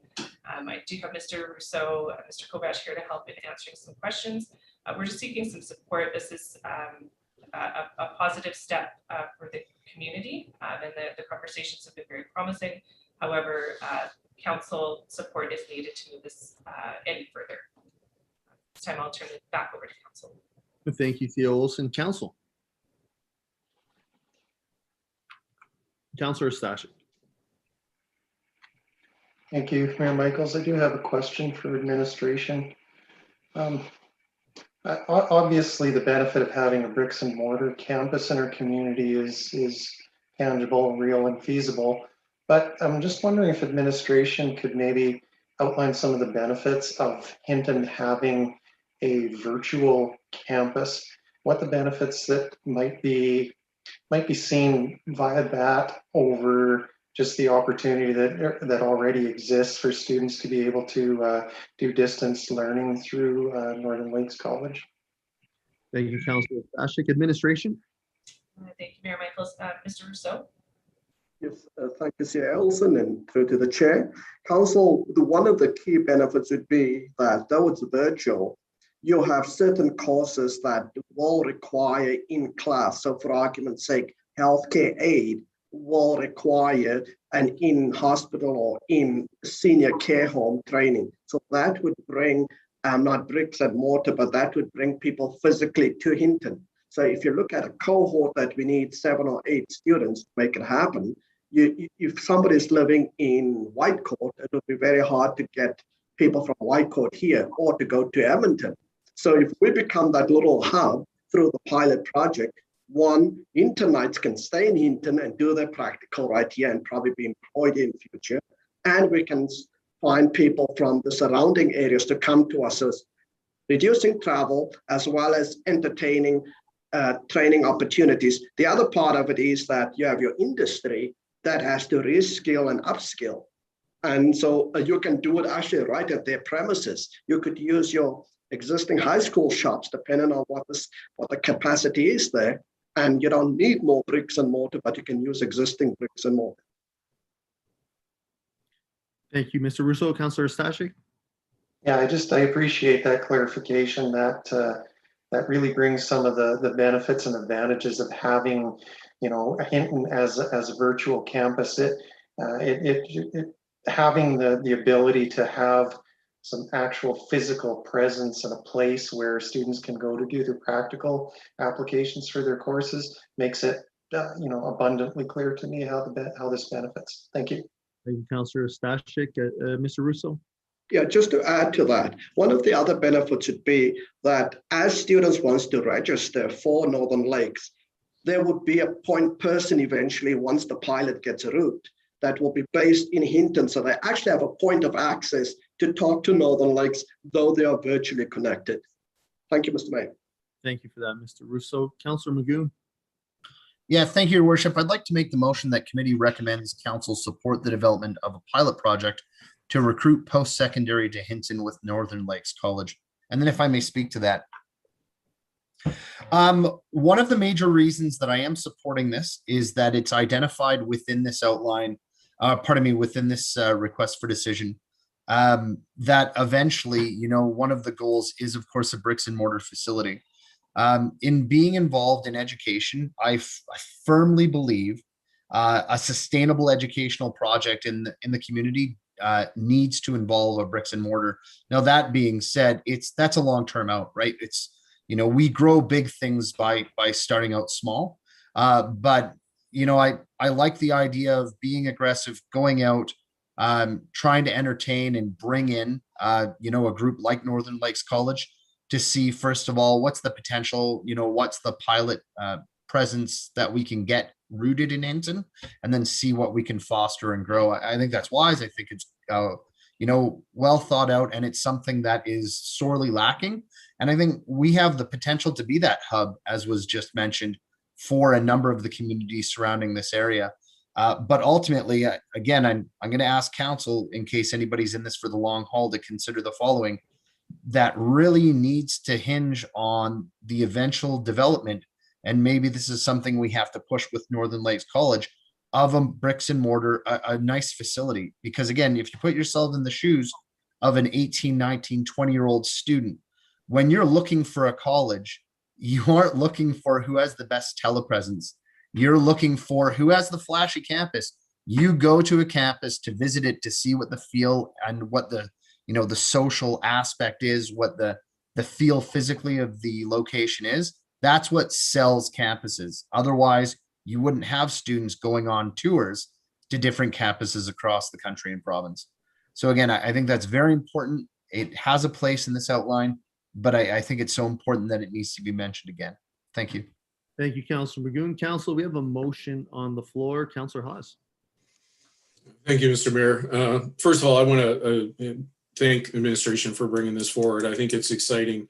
I've been in communities with Northern Lakes Colleges, and they are well received by students. I am in support of this. I just have one quick question to administration about, and I think I already know this answer from the report, but just to clarify, because I know that, you talked about that maybe there's upskilling and things like that. This college has what is required for our community or communities abroad in regards to programming in order to provide that within our community, say, whether it's the industrial sector or whether it's the healthcare sector. But, I'm assuming that, but I just want to ask that question to administration. Administration? Mr. Rousseau? Thank you, CA Olson. Councillor House, you're absolutely correct. They are nimble enough. They have the depth, they have the experience, they have the understanding of what every community needs would be. So what Northern Lakes typically does when they come to your community, they don't just launch programs and do a marketing campaign. They actually get in with the community members itself. So we create a committee that will make sure that, as you said, industrial, commercial, whatever needs are there, they can actually write the program. And just from our own experience, it takes about 4 to 8 weeks for them to write a certain program. That's how nimble they are. If they don't have it, they will go and partner with the McEwens or the UFAs of the world. And finally, our students can then transfer with the credits from Northern Lakes to a UFA, McEwen, or a USC program as well. That's the nimbleness they have. Oh, thank you, administration. If I may, Mr. Mayor, as well. So again, thank you for that clarification. And I agree with Councillor Magoon in regards to the bricks and mortar. I think though this type of college it's got a mixture of the two that I think we're really, going to hit well in our community. We have those, and knowing too that this is the stepping stone to move on to the U of A or U of C for some of our students who would then be going to that bricks and mortar. So I think it's great starting with that virtual, especially of course right now, way things are and building that industry, I guess, if in our education system in our community. So I'm excited to support this in the following motions. So thank you. Thank you, Councillor Hawes. The Councillor Magoon. Yeah, just a point of clarification to administration, Your Worship. I received a message from a fellow councillor just identifying and asking, administration, should the recommended action read that council? Okay, perfect. Yep, that actually clarifies my concern. We're good. I'm fine with that, the way it reads. Thank you, Councillor Magoon. Thank you. Council, we have a motion on the floor. Any further debate or questions? Seeing none, I'll call to question that committee recommends council support the development of the pilot project to recruit post-secondary to Hinton with Northern Lakes College. Council, all those in favor? Point of order, Mr. Mayor. I believe the wording was not correct when you read the motion. It's different than what's in the agenda package. Thank you, Councillor Stashik. Ms. Anderson, do we have the proper? Point of clarification, Your Worship. Councillor Magoon. I would like it to stand as it reads on the screen right now with Ms. Anderson, because we are in regular council. We're not in standing committee. Correct. My apologies. Thank you for the clarification, Councillor Stashik. Councillor Magoon. I'll recall to question that council support the development of a pilot project to recruit post-secondary to Hinton with Northern Lakes College. Council, all those in favor? That is passed unanimously. Councillor Hawes. Thank you, Mr. Mayor. I'd like to move that council support the contribution of $5,000 seed funding from existing 2021 economic development budget to support a joint marketing initiative between the town of Hinton and the Northern Lakes College. And I just appreciate, we know where the money's coming from. It's coming from obviously great economic development, the appropriate budget, obviously. So thank you. Thank you, Councillor Hawes. Council, any questions or debate? We have a motion on the floor. Seeing none, I'll call to question that council support the contribution of $5,000 seed funding from existing 2021 economic development budget to support a joint marketing initiative between the town of Hinton and Northern Lakes College. Council, all those in favor? That is passed unanimously. Councillor Hawes. I'd like to also move that council support the town of Hinton in applying for grants to support the recruitment of a post-secondary institution to Hinton. And if I could speak to it. Of course, always grants, always important to our community and the development of. So the quicker we get on this and move forward on them, and the better. So thank you. Thank you, Councillor Hawes. Council, we have another motion on the floor. Any debate or comments? Seeing none, I'll call to question that council support the town of Hinton in applying for grants to support the recruitment of a post-secondary institution to Hinton. Council, all those in favor? That is also passed unanimously. Council, anything further for this item? Councillor Nelson.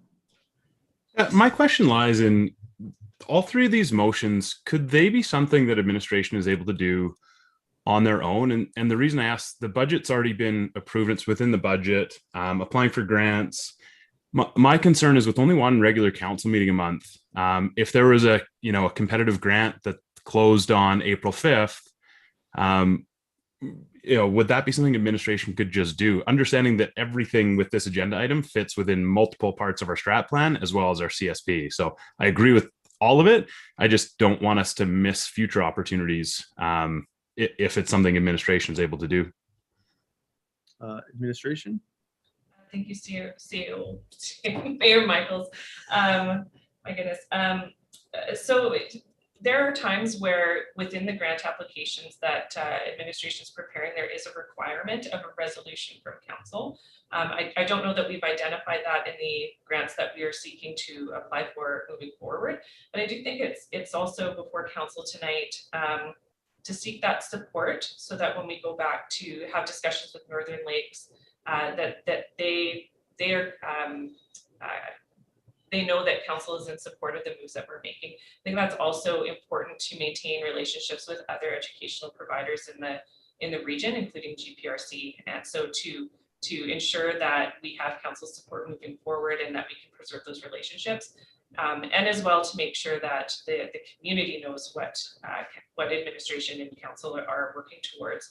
Those are the reasons that it was brought forward tonight. So when there are situations where grant opportunities exist that don't require support of council, and the seed funding or matching funding or whatever other requirement administration is able to achieve without council support or direction, we are absolutely moving forward with those opportunities without bringing them to council. But when there is something that does have a financial impact or does require that resolution of council in order to complete the application package, we do bring that forward. So this is maybe a little bit preemptive on the grant piece, but we will be in a good position to move forward with any opportunities from this point forward. Thank you, CEO Olson and Mr. Chair. I really appreciate that clarification, and I love what we're doing here. Thank you. Thank you, Councillor Nelson, CEO Olson. Council, anything further for this item? Seeing none, thank you, administration, for that. That'll bring us to our 6th item, support for Fire Smart fuel modification, West River Road. CEO Olson. Thank you, Mayor Michaels. So this item is before council tonight to seek support for the FRIA grant application to manage vegetation and fuel loads managements at the Junior Forest Wardens campsite. So this is an example of a grant that requires a resolution by council in order to move forward. So we're bringing it to council tonight for that support. And just as a little bit of background information, the risk in this area was assessed through the Fire Smart mitigation strategy in 2016, and it's one of the last treatment areas in town. I do have Acting Fire Chief Hall with us tonight. Should council have any questions that require his support? Thank you. Thank you, CEO Olson. Councillor Magoo. Thank you, Mr. Mayor. I'd like to move the council approve the Town of Hinton FRIA grant application for vegetation and fuel management at the Junior Forest Wardens campsite. And if I may speak to that briefly, again, this is just an extension of a program that has been running through our community. Understanding that it's not always something that people like to see happening, it's important to have it happening around our community for safety purposes. Again, we only have to look at some of the experiences of our neighbors to the north and how their communities have been impacted by rural interface fires and, the devastation that it's wreaked on their communities. This is just another part of our town that we have to make sure is cleaned up. We remove standing deadwood and we get, the mixture of trees down to a more reasonable level in that area to protect the lives and property of our citizens. So thank you. Thank you, Councillor Magoon. Councillor Hawes. Thank you, Mr. Mayor. I too will be speaking in favor of this. Been following the news lately and seeing, fires happening already, grass fires, in areas, and I just think of our community and the, already impact of COVID on us right now. And this is just so important to protect our community from future, issues in regards to fires and everything. So I appreciate, administration bringing this forward and hope for, the success on that grant application for it. So it's just essential for our community, with where we live and the situation, of course. So thank you. Thank you, Councillor Hawes. Councillor Stashik. Thank you, Mayor Michaels. Yeah, this is obviously something that I'm going to be supporting. I think it's important to make sure that we are protected from fire. I did have a question for administration though, and that would be if there's been, I know it's preliminary at this point, but if there's been any thought as to how this work is going to be conducted. I specifically ask, as I've gotten comments about previous Fire Smart programs that have gone on in town. And I know that it's not necessarily mandatory per the purchasing policy, depending on what the dollar value is. But if this would be an item that would be going out to public tender, or how the work for this is foreseen to be done. Thank you. Administration. Thank you, Mayor Michaels. Mr. Hall, if you are there and can provide a little bit of support to this question, I'll turn it to you. Thanks, Mayor Michaels. From what I understand, and you'll have to bear with me, just catching up to understanding the process that we had in place prior. I do believe we had a 3-year contract for Fire Smart work in the community, and we are in the last year of that contract. So future contracts or future moving forward will be back to an RFP process for the Fire Smart work that would be conducted in town. But I can get exact dates if required. Can I follow up, Mr. Mayor? So just to clarify then, this work would likely fall under the final year of the current contract, is that correct? I believe so. I will have to double check on the numbers and I can get that back to you guys. Okay, thank you. Thank you, Mr. Hall and Councillor Stashik. Council, we have a motion on the floor. Councillor Race. Thank you, Mr. Mayor. I totally will speak in favor of this motion. I do have a question to administration. How will the residents in this area be notified as to the Fire Smart activities? Administration. Thank you, Mayor Michaels. Mr. Hall. Thank you, Mayor Michaels. So we have the notification. They have to purchase or get a development permit through our planning department to be able to do the work within the area. So signage notification to adjacent landowners, and then it would be advertised within the paper. We also have signage that goes up prior to smart work with our local contractor that's using, and they would make sure that all that information is provided and given a time frame for any residents or anyone impacted to voice their opinion. Thank you. Thank you, Mr. Hall. Councillor Race. Council, any further comments or questions? Seeing none, I'll call to question that council approve the Town of Hinton FRIAA grant application for vegetation fuel management at the Junior Forest Wardens campsite. Council, all those in favor? That is passed unanimously. Council, anything further for this item tonight? Councillor Nelson. If this grant application is unsuccessful, what are the next steps? Understanding the dry nature of what this year is looking like. And, you know, it was outlined as a key area to protect our community. Administration. Thank you, Mayor Michaels. Mr. Hall. Thank you, Mayor Michaels. I mean, if the impacts are unforeseen, it's unknown, you know, what the true impacts would be if wildfire was to encroach. However, if unsuccessful, then we would be reapplying for the second intake with the same information moving forward, as it is an identified area within the strategy that does need to get looked at and treated. Perfect. Thank you.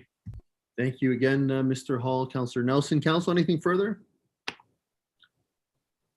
Seeing none, that'll bring us to our 7th item for this evening that was added by CAO Olson. Thank you, Mayor Michaels. Appreciate the ability to bring this forward. So at the regular council meeting on March 2nd, council provided some direction to administration to reduce the promotional program fee rates of $20 for non-member, $10 for member rate per half hour by 50% until end of day April 6, 2021, and to recoup those lost revenues through the most funds that are available. There was no direction or request for an info item or for an RFD to be brought forward to this meeting. But I did want to highlight for council that without any further direction from council, this discounted rate with funds supported by that most budget would expire as of end of day today. So realizing that council may have a desire to extend this the promotional program fee rates and that discount and to continue using some money from the most budget, wanted to bring this forward just quickly for some discussion. There's some options that council can, and I realize there's not a lot of information in front of council, but to extend this discounted rate, council has the opportunity to do that over the month of April or further out from there. Administration, with direction from council, could bring a report that includes some of the financial information and just user stats and whatnot to council during that time. I do have a bit of that information tonight, but I recognize that council wasn't provided this ahead of time. We were looking to support some discussion and know that that the community response to that discounted rate was very positive. We've seen slots fill up very quickly when they're available. So at this point, there is some potential direction that council could give to create that extension and or any other direction that council wishes to entertain tonight. So I do have Ms. Howarth here to support discussion if council has any questions and have some recommendations for motions should council wish to move in a direction tonight. Mayor Michaels, I'll turn it back to you. Thank you, Ms. Olson. I have Councillor Hawes, Stashik, and Magoon. Thank you, Mr. Mayor. I'm all for having this conversation. However, have come to light that the province has moved us back to step one as our meeting was going on. So I'm curious how that might impact how we are using the rec center right now. I understand that they've closed the gyms again to one-on-one occupancy and training versus what they were now. And so I guess that would be where I'm at, is we could have this conversation, but could it wait a little bit later potentially, because we might not be able to utilize the rec center at this point with that that restriction. So that's the only thing I have to say at this time. So, and I realize it's new. It just came out like a half hour ago. So Thank you, Councillor Hawes. Councillor Stashik.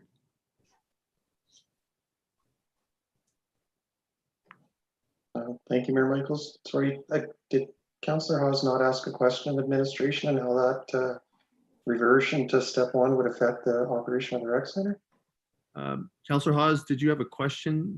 I guess it is, because I realize administration may not be able to answer it currently without looking into it. I guess should we look into it first before we even have this conversation? I don't know. I mean, we can have it, make the motion, and then, or whatever direction potentially, but it could, be on hold at least until further restrictions are lifted. But I really don't know, because I don't know if the administration can even answer that question at this time. So if I could follow up then, Mr. Mayor, I'd prefer, if we can, to give administration the opportunity to answer that if they can, because it's kind of pivotal to my comments and questions. Thank you, Councillor Stashik. Administration, any comments on this? Thank you, Mayor Michaels. So administration hasn't had an opportunity to discuss this new development in detail as we were in the meeting. I just behind the scenes have been corresponding. Ms. Howarth, I believe, can provide some answers to those questions as well. Mr. Von Flavren's here, who needs some support from too. So Ms. Howarth. Thank you, CAO Olson, through to council. Yes, correct. We're kind of getting it on the side live with everyone else. Moving back to step one, without looking into it a lot closer, we can continue doing what we're doing now. We understand that. Of course, every time the province makes announcements, it's not exactly clear on how those implications translate into our business. And so it usually takes several days for us to contact the province and have meetings with our provincial associations to flush that out. But because we've been in step one before, as of tonight, based on what we understand, We do believe that we can continue doing what we're doing right now. Any decision that council would make tonight, if we do find out that there's the restrictions are tightened up and we can't do that, of course, that would always supersede whatever council did, whether they extended the promotional program for the full month of April or right until the end of May, whatever that is. It's a bit of a moving target depending on what the province continues to do between now and then. So I believe council can move forward with what their intent would be, assuming all things stay the same, and then we will make those adjustments based on the provincial regulations from there. Thanks. Councillor Stashik. Yeah, thank you, Mayor Michaels. Yeah, I appreciate the clarity and the little bit of reading that I've been able to do while we were on break and stuff. That's kind of my understanding too, is it's a straight reversion back to step one. So there is still the allowance for the one-on-one, and understanding that, you know, once administration is able to get down into the details, that they'll be able to confirm whether that's true or not. That said, I'm okay to move ahead with the understanding that the ability is still there.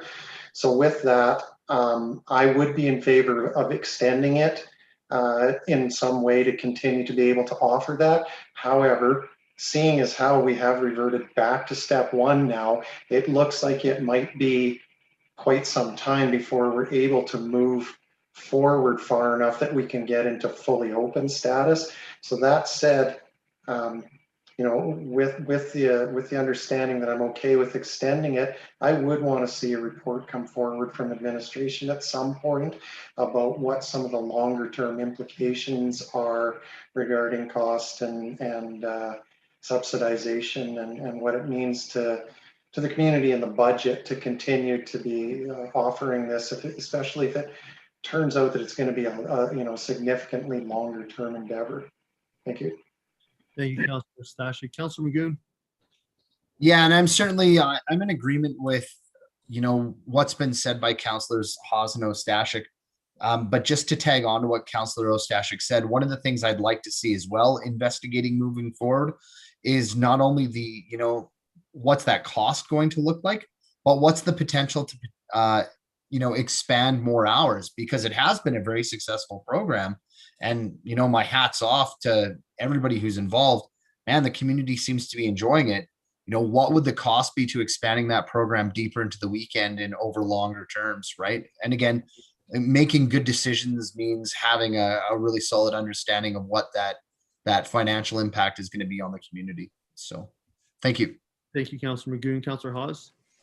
Thank you, Mr. Mayor.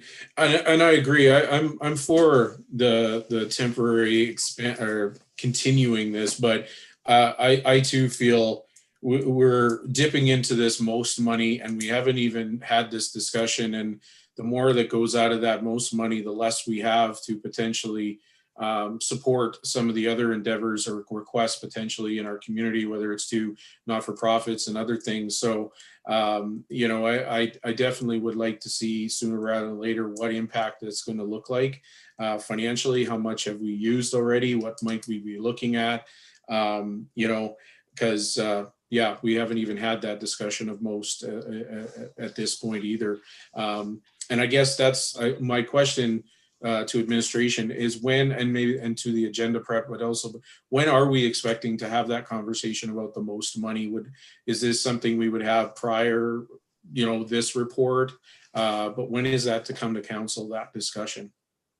Administration.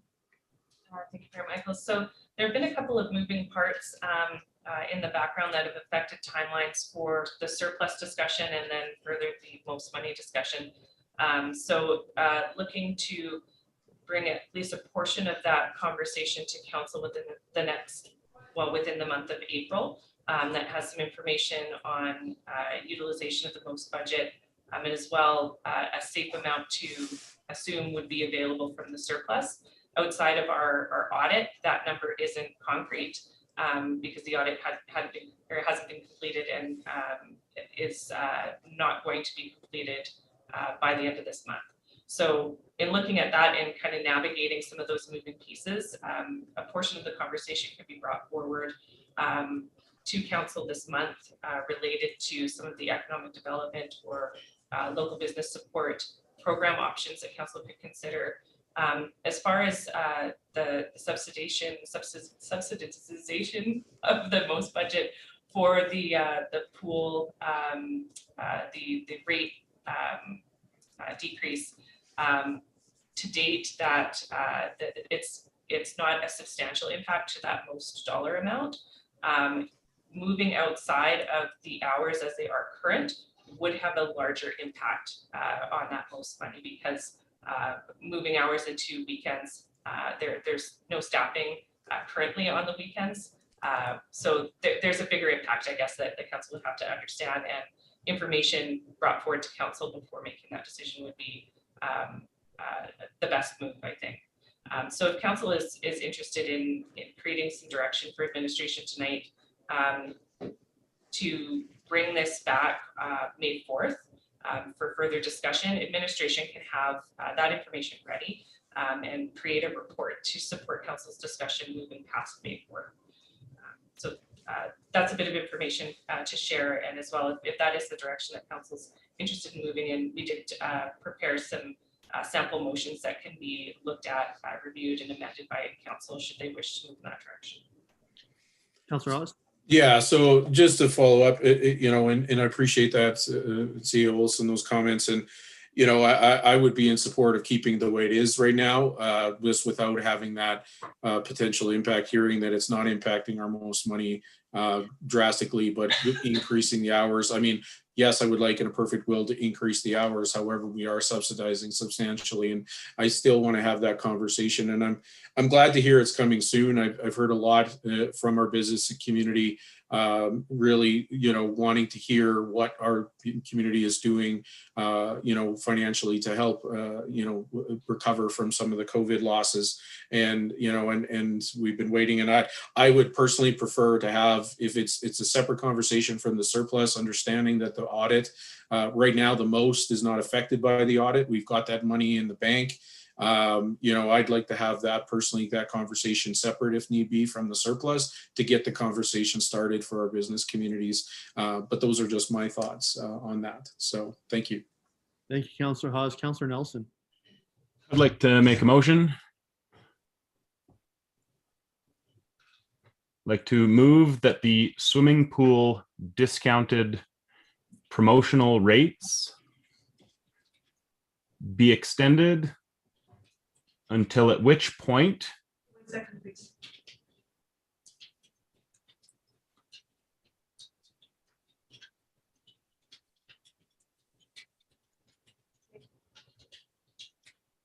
until at which point COVID restrictions are removed or council determines otherwise, and that a report outlining usage, staff implications, costs, subsidization, and other relevant factors be brought to council no later than June 30th, 2021.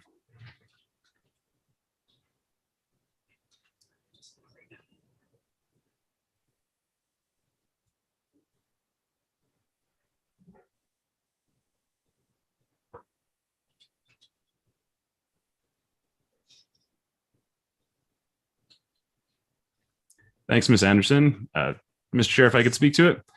Yeah, to me, I think there's very little harm in extending the promotional rates. I too want to learn more. I fully agree with Councillor Haas. I would rather have a rec center conversation separate from the, how are we going to start building back our community, supporting business and nonprofits. And I'm not in a huge hurry for it. I'm not sure when the reporting comes around for the May 4th meeting, we're necessarily going to be ready yet. And if it looks like the third wave is coming along and it's not changing, do we really want administration to be bringing back a report at that point, or maybe when it is maybe going in a different direction? So to me, I just want to bring as much flexibility as we can and not have to rush administration to bring something back if there aren't significant changes. I'm very amenable. That's as good as I could come up with on the fly. So thank you. Thank you, Councillor Nelson. We have a motion on the floor. Councillor Stashik. Thank you, Mayor Michaels. I think the motion as proposed pretty much encompasses all the concerns. However, I'm not certain that I would support it just because of the date. Leaving it out till June in the current format causes me a little bit of concern because I've heard the same things that Councillor Magoon has, that having it only available on weekdays isn't the best solution for a lot of people in our community. So I would prefer to get a report back from administration on some options for maybe how that could be adjusted around, you know, possibly removing, I don't know if it's even possible, that's completely up to administration, but maybe have it not available on 2 or 3 weekdays, and the offsetter is that it's available on weekends, because I do understand the concern. A lot of people in our community, they work, you know, 9 to 5, Monday to Friday. So it's really difficult for them to be able to get access to a recreational facility like that when they work all week. So agree with it in principle, but I'd like the date to be changed to May 4th. Is that, or sorry, May, whatever that date was, as that one is when administration felt that they'd be able to bring us back a report outlining some options. Thanks. Thank you, Councillor Stashik. Councillor Nelson. Yeah, I appreciate that feedback and kind of agree with it. I'm actually just in my head wondering if that's a better motion to come either before and postpone this motion or after, in that if we did that as a project starting May 4th, I think that would really help us understand what the usage and staff implications and all those things are, and whether we continue at promotional rate. So I agree with them and would absolutely support investigating that. And I just don't know if it's complementary or contradictory to this motion, but I fully agree with it. I just can't think of how to incorporate it at this time. Thank you, Councillor Nelson. Councillor Stashik. Thank you, Mayor Michaels. That said, then I think the easiest, cleanest way would be to continue with what we have until May 4th, when administration can bring a report to us regarding some future options. But to do that, realizing there's a motion on the floor, it would have to be withdrawn. And if it's not withdrawn, I won't be able to support it. Thank you. Thank you, Councillor Stashik. Council, you have a motion on the floor. Councillor Nelson. So I saw CA Olson's hand pop up there, and I think she has something that'll just solve all of our problems. CA Olson. Thank you, Mayor Michaels. I do. So the work that administration did just minutes before this meeting, I was provided with sample options that achieve what is being discussed. So if there's an appetite to withdraw, Ms. Anderson does have those motions that continue that promotional program rate subsidy of 50% to May 4th, and then also includes a request for decision report to be brought forward for May 4th as well. So just to provide that little bit of support there to the discussion. And as I stated, Ms. Anderson has both of those motions ready for council's perusal at any time. Thank you, CA Olson. Councillor Nelson. Mr. Chair, if there's no opposition, I would like to withdraw the motion. Council, we have a motion to withdraw. Any opposition? Seeing none, motion is withdrawn. Councillor Nelson, did you want to make a different direction? I would love to peruse some options.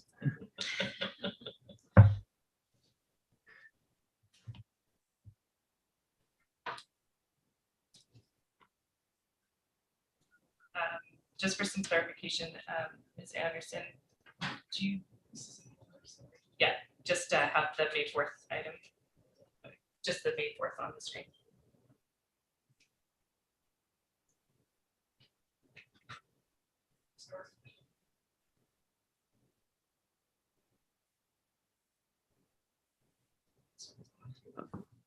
See, Olson, which direction are you alluding to for clarity's sake? Thank you, Mayor Michaels. So that those two that are on the screen currently, that council direct administration to reduce the promotional program rates, $20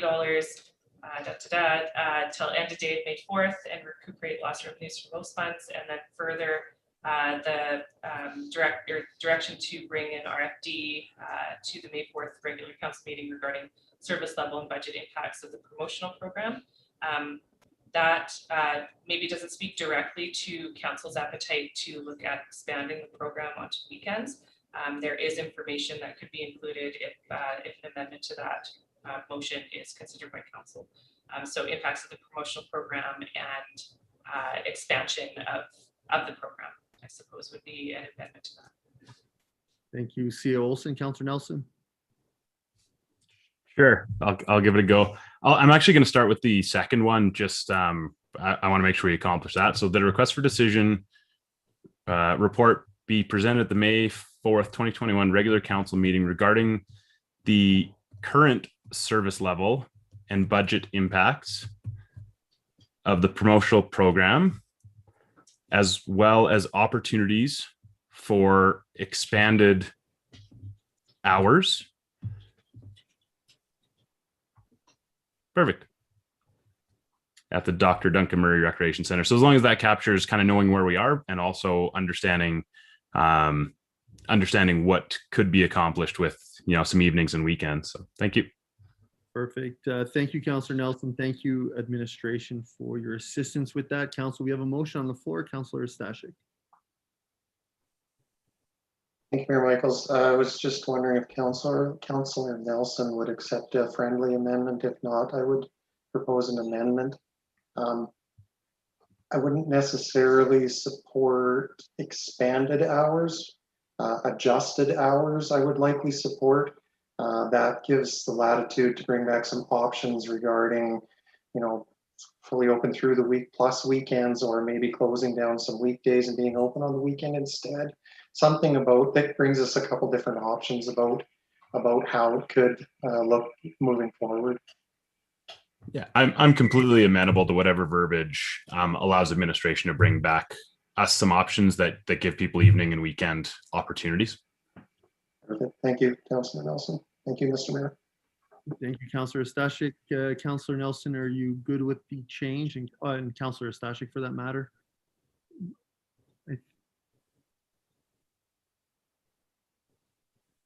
Adjusted hours, I think, was the consensus there. Councillor Stashik, Councillor Nelson, any issues with the change? Yeah, as long as that communicates that we're looking at some evenings and weekend opportunities, I'm totally happy with it. Thank you. Perfect. Council, we have a amended motion on the floor. Councillor Hawes. Thank you, Mr. Mayor. And I'll be in full support of this. It just also goes to patience is a virtue. We wait till see what administration brings us before council makes the motions. So I appreciate the motions that come forward, and yeah, have that conversation. I appreciate that, and by that date, and might address some of the needs of our community members as well. So thank you. Thank you, Councillor Hawes. Council, we have a motion on the floor. Any further debate or questions? Seeing none, I'll call to question that a request for decision report be presented at the May 4th, 2021 regular council meeting regarding the current service level and budget impacts of the promotion program, as well as opportunities for adjusted hours at the Dr. Duncan Murray Recreation Center. Council, all those in favor? That is passed unanimously. Councillor Hawes. I'd like to make the motion too, please. Wendy, if you could bring that up. I didn't. Thank you, Wendy. I'd like to move the council direct administration to reduce the promotional program rates of $20, rates of $20 for non-member and $10 for member per half hour by 15% until the end of day May 4th, 2021, and recoup lost revenues from most funds.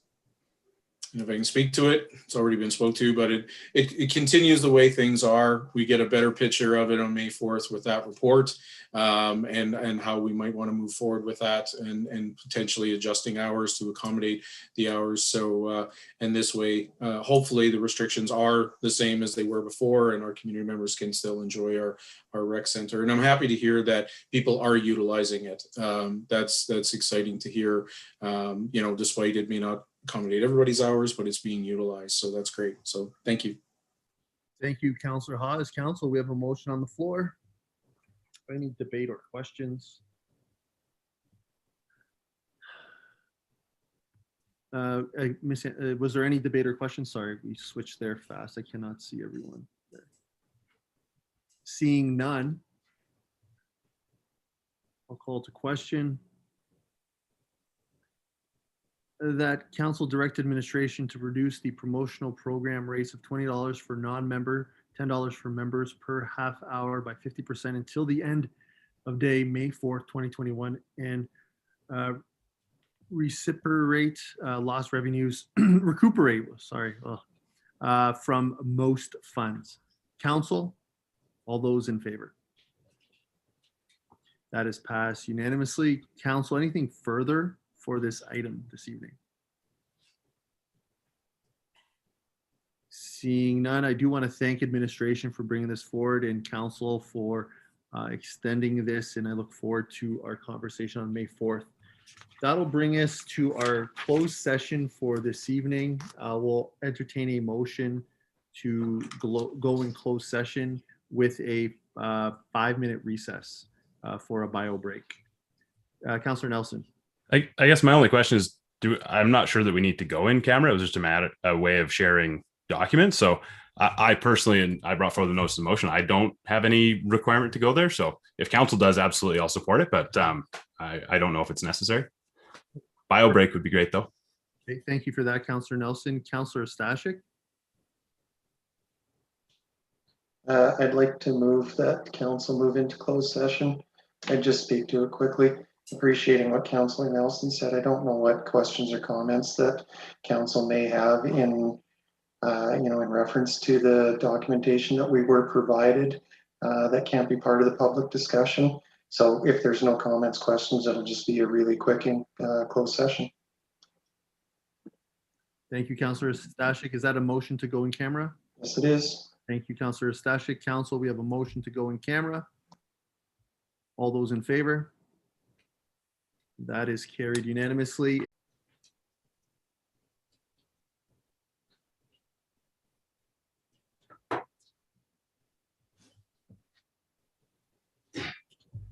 Hello, everyone. I'd like to reconvene this meeting at 6:51. That'll bring us to our action items continued. There were 4 notices of motions by Councillor Nelson. With that, I'll hand over the floor to Councillor Nelson. I'd like to move that the change of Protective Services Manager to Protective Services Director be brought as a request for decision by council. If I can speak to it, it'll be a similar theme to all of the motions. In answering questions to citizens, I realized it's very difficult to put out to the community why these decisions are being made, and it in turn makes it difficult to build confidence in the town of Hinton. So really, what I would want to see is understanding the short and long-term budget implications, the service level implications, and for where our organization is right now, any impacts on recruitment and retention of staff. So a request for decision, bring those things forward, and we can make sure the public's on board with all the changes that we're making to the organization. And just to be clear, unless there's something brand new when it comes to budget implications or service level implications, I support every one of these decisions. I just struggle to communicate them publicly. Thank you. Thank you, Councillor Nelson. Council, we have a motion on the floor. Any questions or debate? Councillor Stashik. Thank you, Mayor Michaels. I won't be supporting this request for decision motion. I won't be requesting any of the request for decision motions, to be honest. I'm perfectly comfortable that administration's been transparent with council about their intent in making changes to the organizational structure. I'm content and comfortable that we've provided support and approval when requested, and we've been informed throughout the process. I don't believe this is a necessary step, and I have no intention of sending extra work towards administration in developing 3 separate requests for decisions that will use up meeting time and administration time and council time to address at some point in the future. Thank you. Thank you, Councillor Stashik. Council? Councillor Magoon? Thank you, Your Worship. Yeah, I'm not inclined to support the motion on the floor at the time. Again, I think because the principal outcome is going to be the same, and I'm also concerned about the use of time and resources at this point in terms of developing an RFD to bring back for council. We're limited on time. So I think the question is, what's to be gained through the process? If it's a matter of collecting information for the public, I think we certainly can work with our CAO in terms of delivering information to the public so they understand why changes to the organizations have been made at this point. Now, granted, I understand and I'm actually sympathetic to some of the concerns about interpretation of the policy. And again, if we were faced with a new policy, a new decision at this point regarding the organization and, changes in terminology, positions, that sort of thing, I might not come to the same answer, but my understanding is that we're going to be tackling some policy involving this in the future. And I believe that dealing with the policy itself in the long term is a much more constructive way of dealing with that problem overall. In terms of if council wants a greater say, then that's the appropriate time to get involved with policy. If not, and if council wants to ensure that the CAO has full control over those organizational decisions, then that needs to be made clear in that policy moving forward. I think that's the best and most appropriate way of dealing with it. I don't think going backwards and trying to proactively deal with decisions that have already been made in the organization is the best use of our time, especially seeing as many of us have said that we would support the decision moving forward anyway. Thank you. Thank you, Councillor Magoon. Councillor Hawes. Thank you, Mr. Mayor. I too won't be supporting this. I think time, money, we've had plenty of opportunities. Our CEO has kept us informed to ask questions, and to make a direction at that time, but to go backwards when already recruitment has started on one of them, and to put that on hold and potentially lose opportunities that way to wait for a request for decision. And as that sort of any of these motions, the request for decision, I feel that it's already been communicated to us, and it isn't a good use of time, money, whether it's council's time, whether it's administration's time as well. We've got many things that are gone to go, lots of things that need to come to us to move forward on, and this is just I feel a move in steps backwards. So I'm not going to be supporting this at all either. Thank you.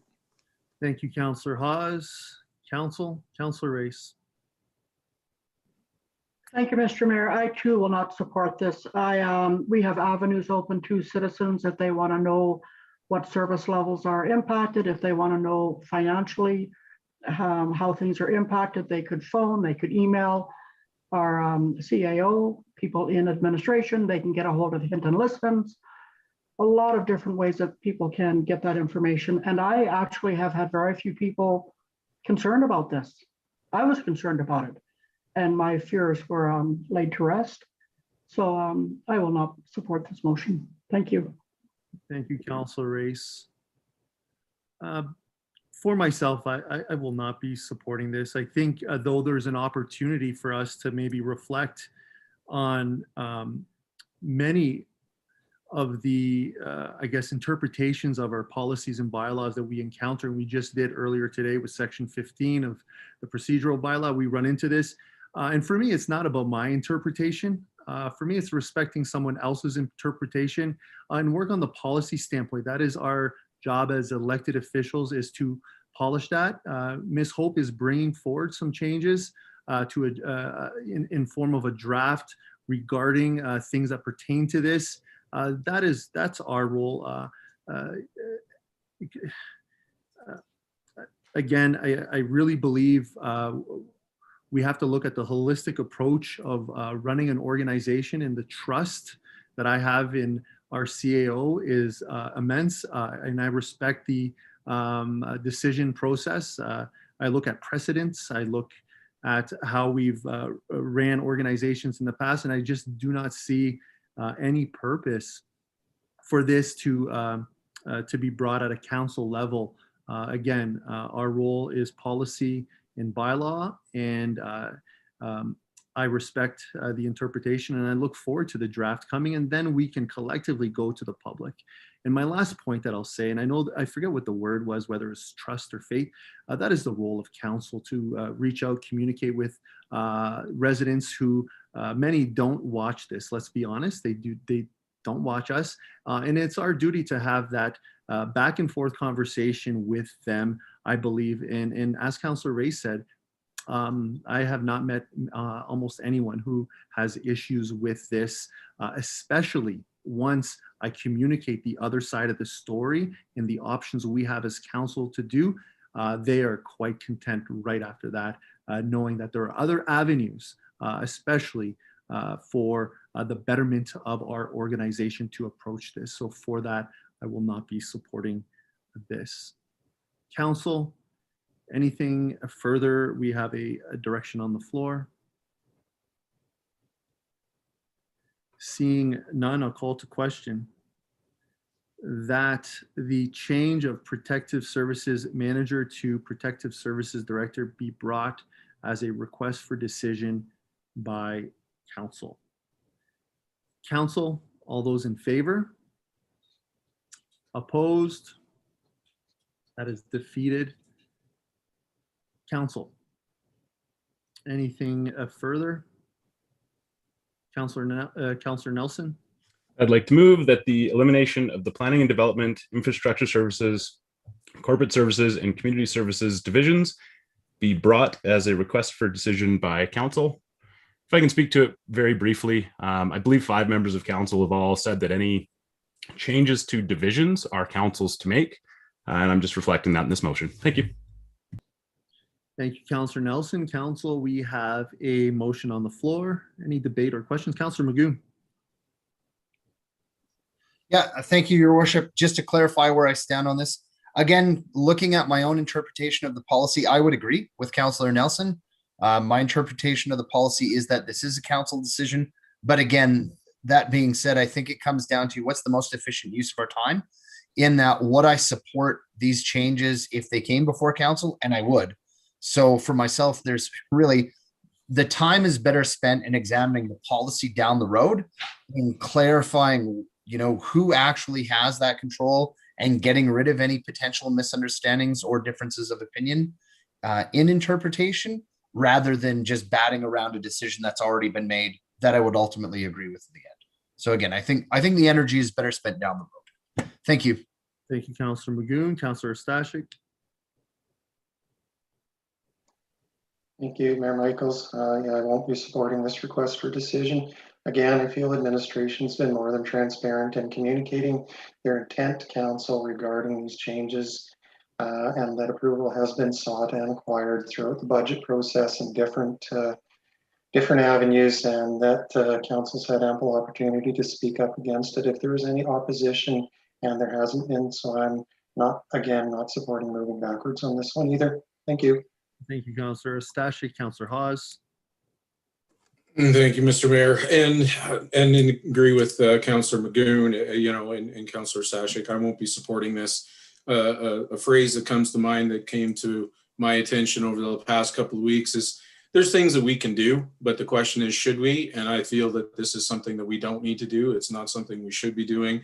I trust for most our CEO, and we've had ample opportunity when this was brought to our attention to question it, have that discussion, or even ask for a request for decision. And again, at this point, it's to me moving backwards. It's not an efficient use of our time. So thank you.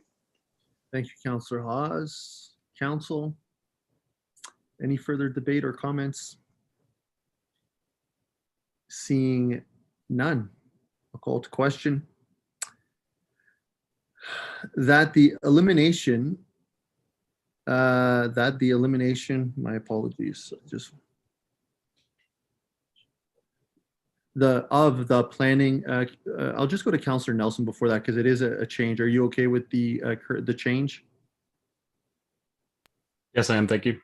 Thank you. Thank you for that, Ms. Anderson. That the elimination of the planning and development, infrastructure services, corporate services, and community services divisions be brought as a request for decision by council. Council, all those in favor? Opposed? That is defeated. Council.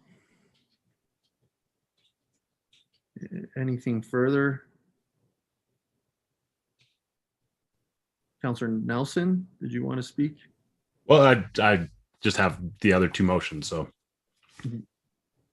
if this is the right time, I'd like to move that the addition of the CAO division be brought as a request for decision by council. If I can speak to it, it's the same theme. Divisions are clearly council's determination, and this actually is something that unless I missed something, was not ever shared with council until email went out from the town to the entire community. So again, with all the divisional changes, I don't know what the short and long-term budget implications are. I don't know how it impacts service levels, and I don't know how it impacts retention and recruitment, which is a major challenge. And just off of what a few people have said, I don't have issues with trust at all.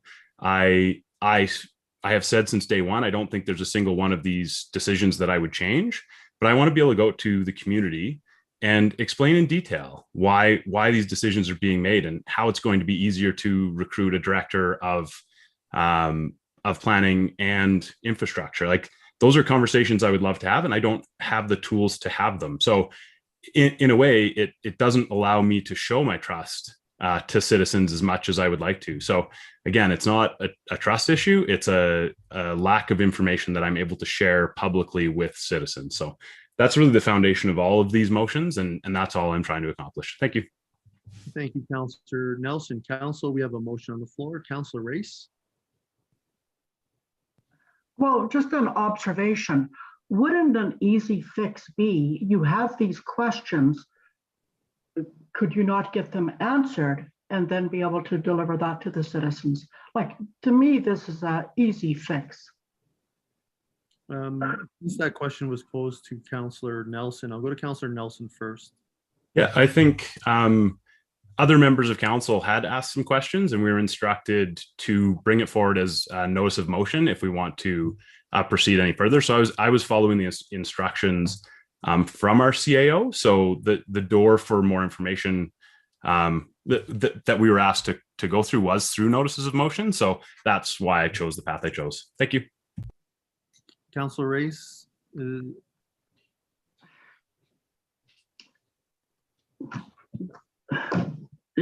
just kind of flabbergasted. To me, it's an easy fix. If we have questions, make that phone call, send that email. We're just asking a question to deliver this information to citizens. That's it. That's it. So, thank you. Thank you, Councillor. CEO Olson. Thank you, Mayor Michaels. Just to speak directly to Councillor Nelson's concerns about budgetary impacts to the divisional changes, it's a naming conventions change. So there's just changing from division to department, and changing those terminologies do not have a budgetary impact. It's simply naming convention change. And it was done to bring our structure and our naming conventions in line with what other communities use. It makes comparisons of positions, divisions, budgets much more direct and easier for everyone's benefit, administration, the public, and council. So that's why it came forward in that way. It's simply changing the name. It's not changing anything else. Thank you, CAO Olson. Council, we have a motion on the floor. Any further debate or comments? Seeing none. I'll call to question that the addition of the CAO division be brought as a request for decision by council. Council, all those in favor? All those opposed? That is defeated. And Councillor Nelson.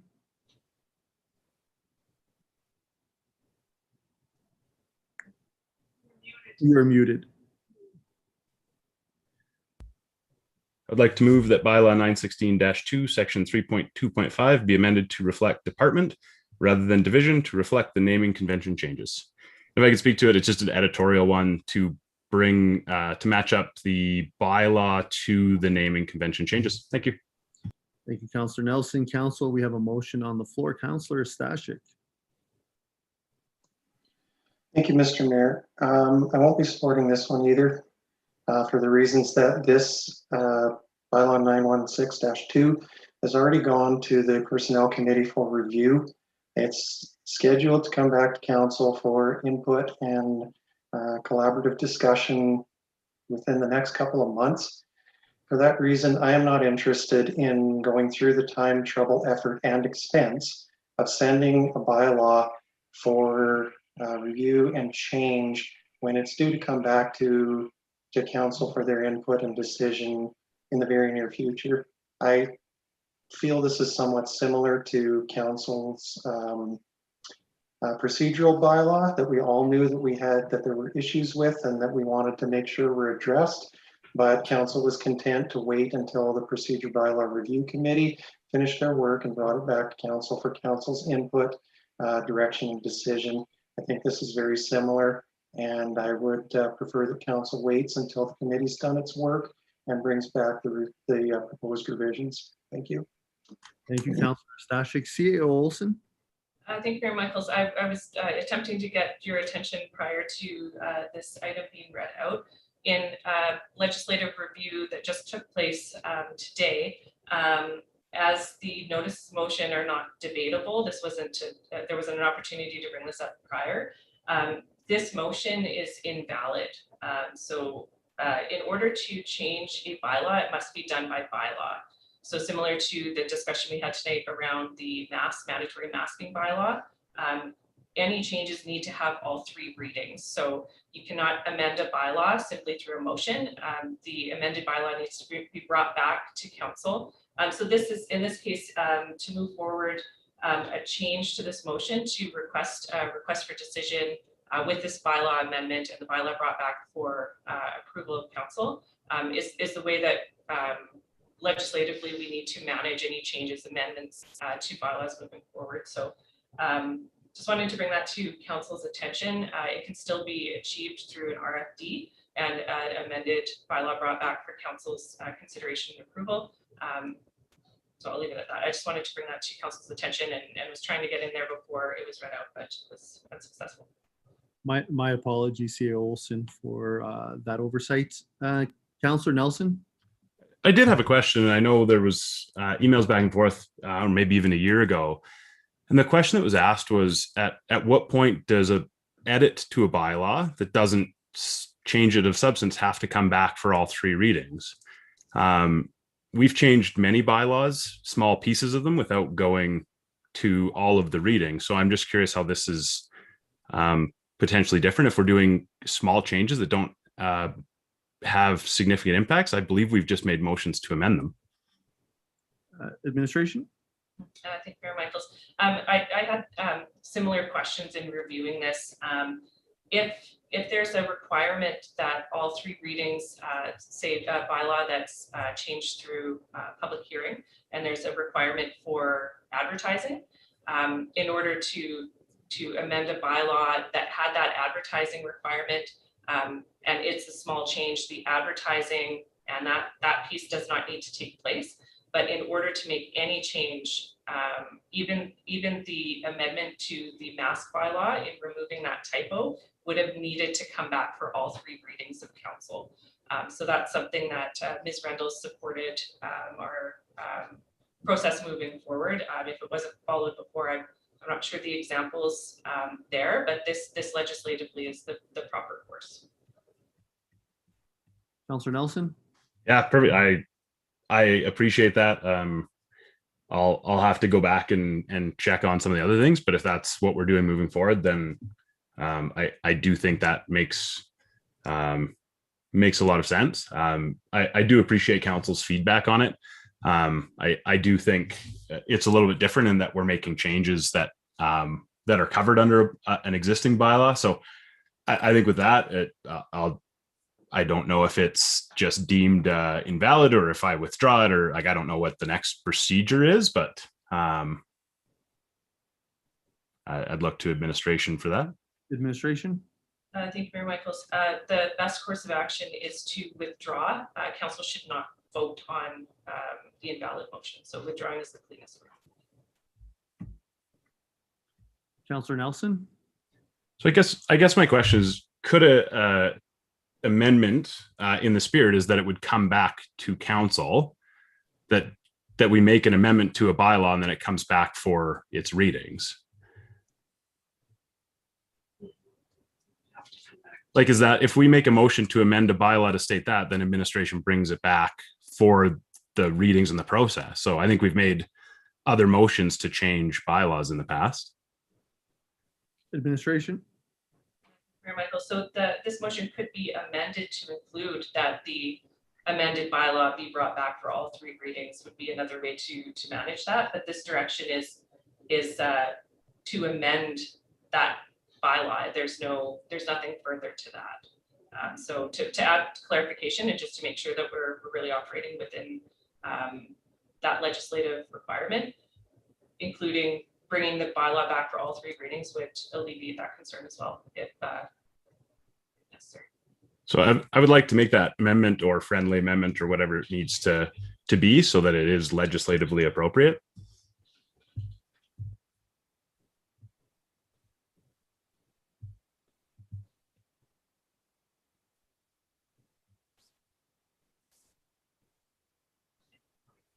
So I guess just say, and yeah. If that's legislatively appropriate, I understand there's probably not going to be support for it, but at the same time, I think it's any motion that a councillor wants to make. I think they should be helped to do it, and I appreciate the help. And if a friendly amendment is appropriate, I would appreciate that. Thank you. Thank you, Councillor Nelson. Are you okay with the verbiage change? Yeah, I think so. Thank you. Councillor Stashik. Thank you, Mayor Michaels. I have no problem with changing the proposed motion. The reason that I have no problem with it is I want to get this done and move past it today. So I have no problem with this. I already spoke to this motion, indicating my reasons why I won't support it. Those reasons still stand. This is coming back for council's input in the very near future. It's not necessary to go through the time, trouble, and expense of changing an existing bylaw that's going to be back in a month or 2 to get looked at again by council anyhow. So I won't be supporting it. Thank you. Thank you, Councillor Stashik. Council, we have a motion on the floor. Seeing no one else, I'll call to question. That bylaw 916-2 section 3.2.5 be amended to reflect department rather than division to reflect the naming convention changes and bring the bylaw back for all 3 readings. Council, all those in favor? All those opposed? That is defeated. And that will end our action items for the notices of motions. That'll bring us to information items, and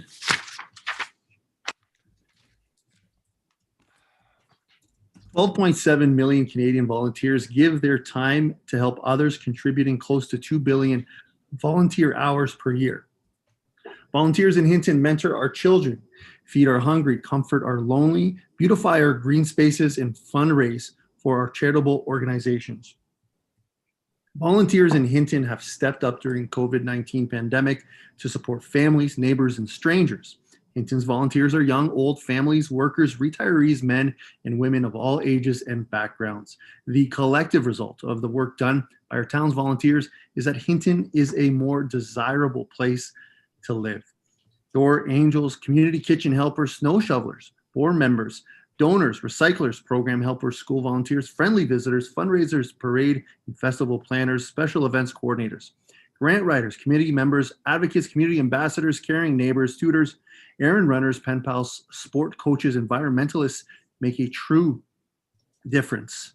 Organizations in Hinton include such fundamental organizations as Santa's Anonymous, Toy Run, Royal Canadian Legion, Resident Care Foundation, Hinton Healthcare Foundation, United Way, Victim Services, NeighborLink, Share Shop, SPCA, Spay and Neuter Society, Hinton Mountain Bike Association, Food Bank, Hinton Employment and Learning Place, Bridges, Shelter for Women, Friendship Center, Churches, Good Companions, Community Garden Society, and Nordic Center Search and Rescue, and they rely on volunteers. I, Marcel Michaels, Mayor of Hinton, do hereby proclaim April 18th to the 21st of 2021 as National Volunteer Week and urge my fellow citizens to recognize the crucial role by volunteers in our community. And if I may add, again, our volunteers in our community, we know them all. It's a small to medium-sized group, and I urge everyone to for their own benefit to become volunteers. This is how small communities such as ours, I think, operate and really make our community special. So thank you to every single one that just gives their time to make our community better, and I encourage everyone to do so and create a better community that we have at the moment. And with that, that'll bring us to our council information packages 1 and 2 for April 6th. Councillor Hawes. Thank you, Mr. Mayor. Before I make the motion to accept it, I just want to thank the mayor for the letter to the support of the four-wheel bike park. Appreciate that. I'm looking forward to see how that goes for that group. So other than that, I'd like to move that council information packages number 1 and number 2 for April 6, 2021 be accepted. Thank you. Thank you, Councillor Hawes. Council, we have a motion on the floor. Seeing none, I'll call to question. All those in favor? That is passed unanimously. That'll bring us to our reporting for this evening. I will start with Councillor Nelson. Thank you, Mr. Chair. Not a ton to report. We did have a Community Futures Board of Directors meeting. Again, I'm just so impressed with the amount that they've been able to do with RRF, and just saw an ad today about the usual business loans, which are still happening, and all the existing things that Community Futures is always doing. So, talking about Lemonade Day and COVID permitting, that'll be a thing, and to be able to continue with all the initiatives, grow initiatives, and add, over $3 million worth of loans that are all quite small is beyond Herculean. So Nancy, Tim, and her team, if you guys see them, give them a socially distanced pat on the back. It's been I can't fathom the challenges that they've had, and they've really helped a lot of businesses along the way. So that is all I have to report. Thank you. Thank you, Councillor Nelson. Councillor Ostashik. Thank you, Mayor Michaels. I have nothing to report this week. Thank you, Councillor Ostashik. Councillor Hawes. Thank you, Mr. Mayor. Not a whole lot to, unfortunately, reading or listening to the announcement today. It looks like our library will be closed again. Unfortunately, it was open just recently, but with going back to step 1. So we'll have to discuss that as a board looking forward into the future. We've closed a number of times in amount of work and everything, but we'll have a conversation about that. And then just looking forward to, got an invite to the HIMBA AGM Thursday evening. So I'm looking forward to attending that, virtual of course, but hearing all the great things are coming for the next year to come. So other than that, that's all I have to report. Thank you, Mr. Mayor. Thank you, Councillor Hawes. Councillor Waugh. Nothing to report, Mr. Mayor. Thank you, Councillor Waugh. Councillor Race.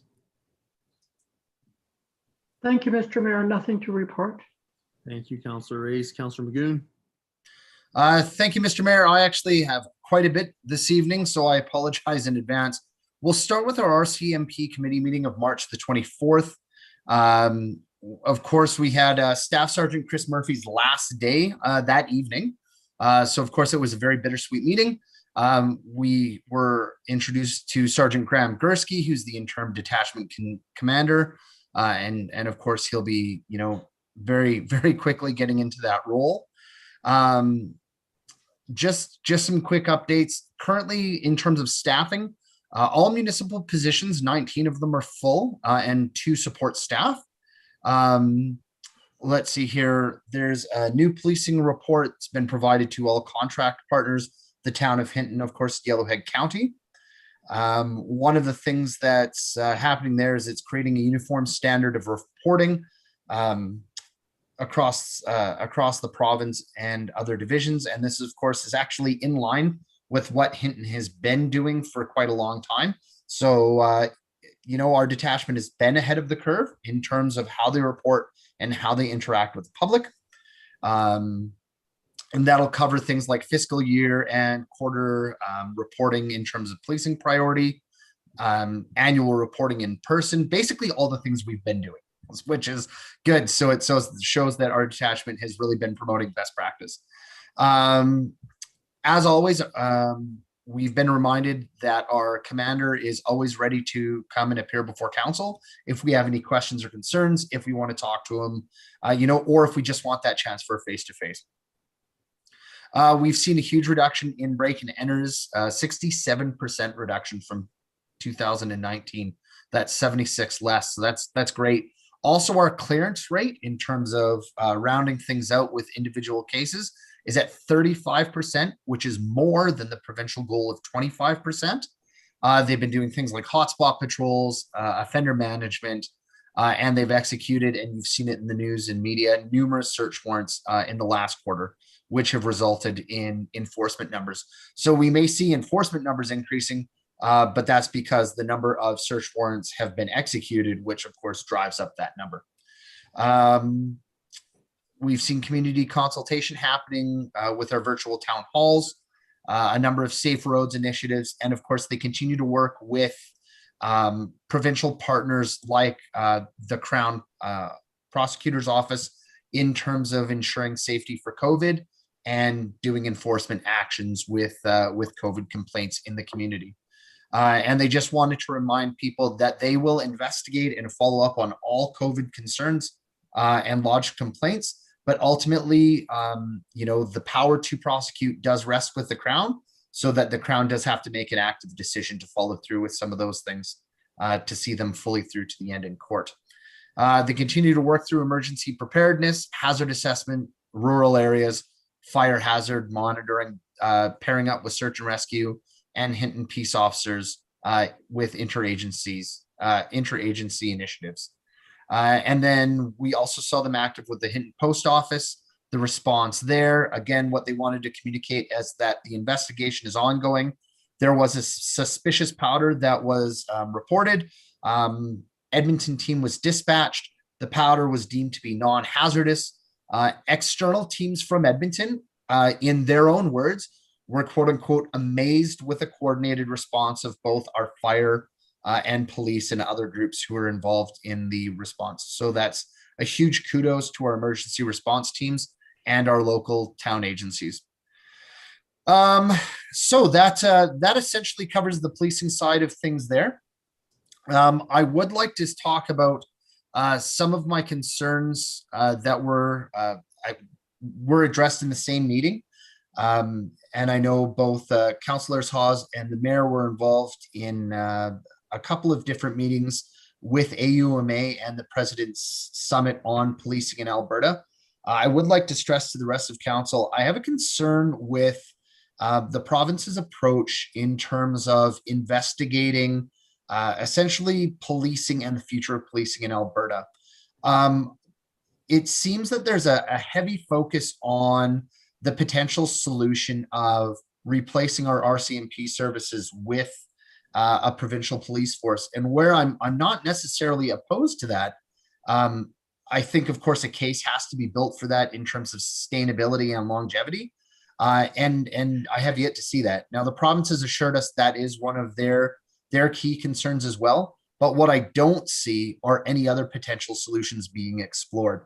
This seems to be a one-size-fit-all approach, and we're not seeing any other potential solutions to community policing being sort of, swam out there for all of our communities to consider. And I think the tone of that AUMA summit was very clear.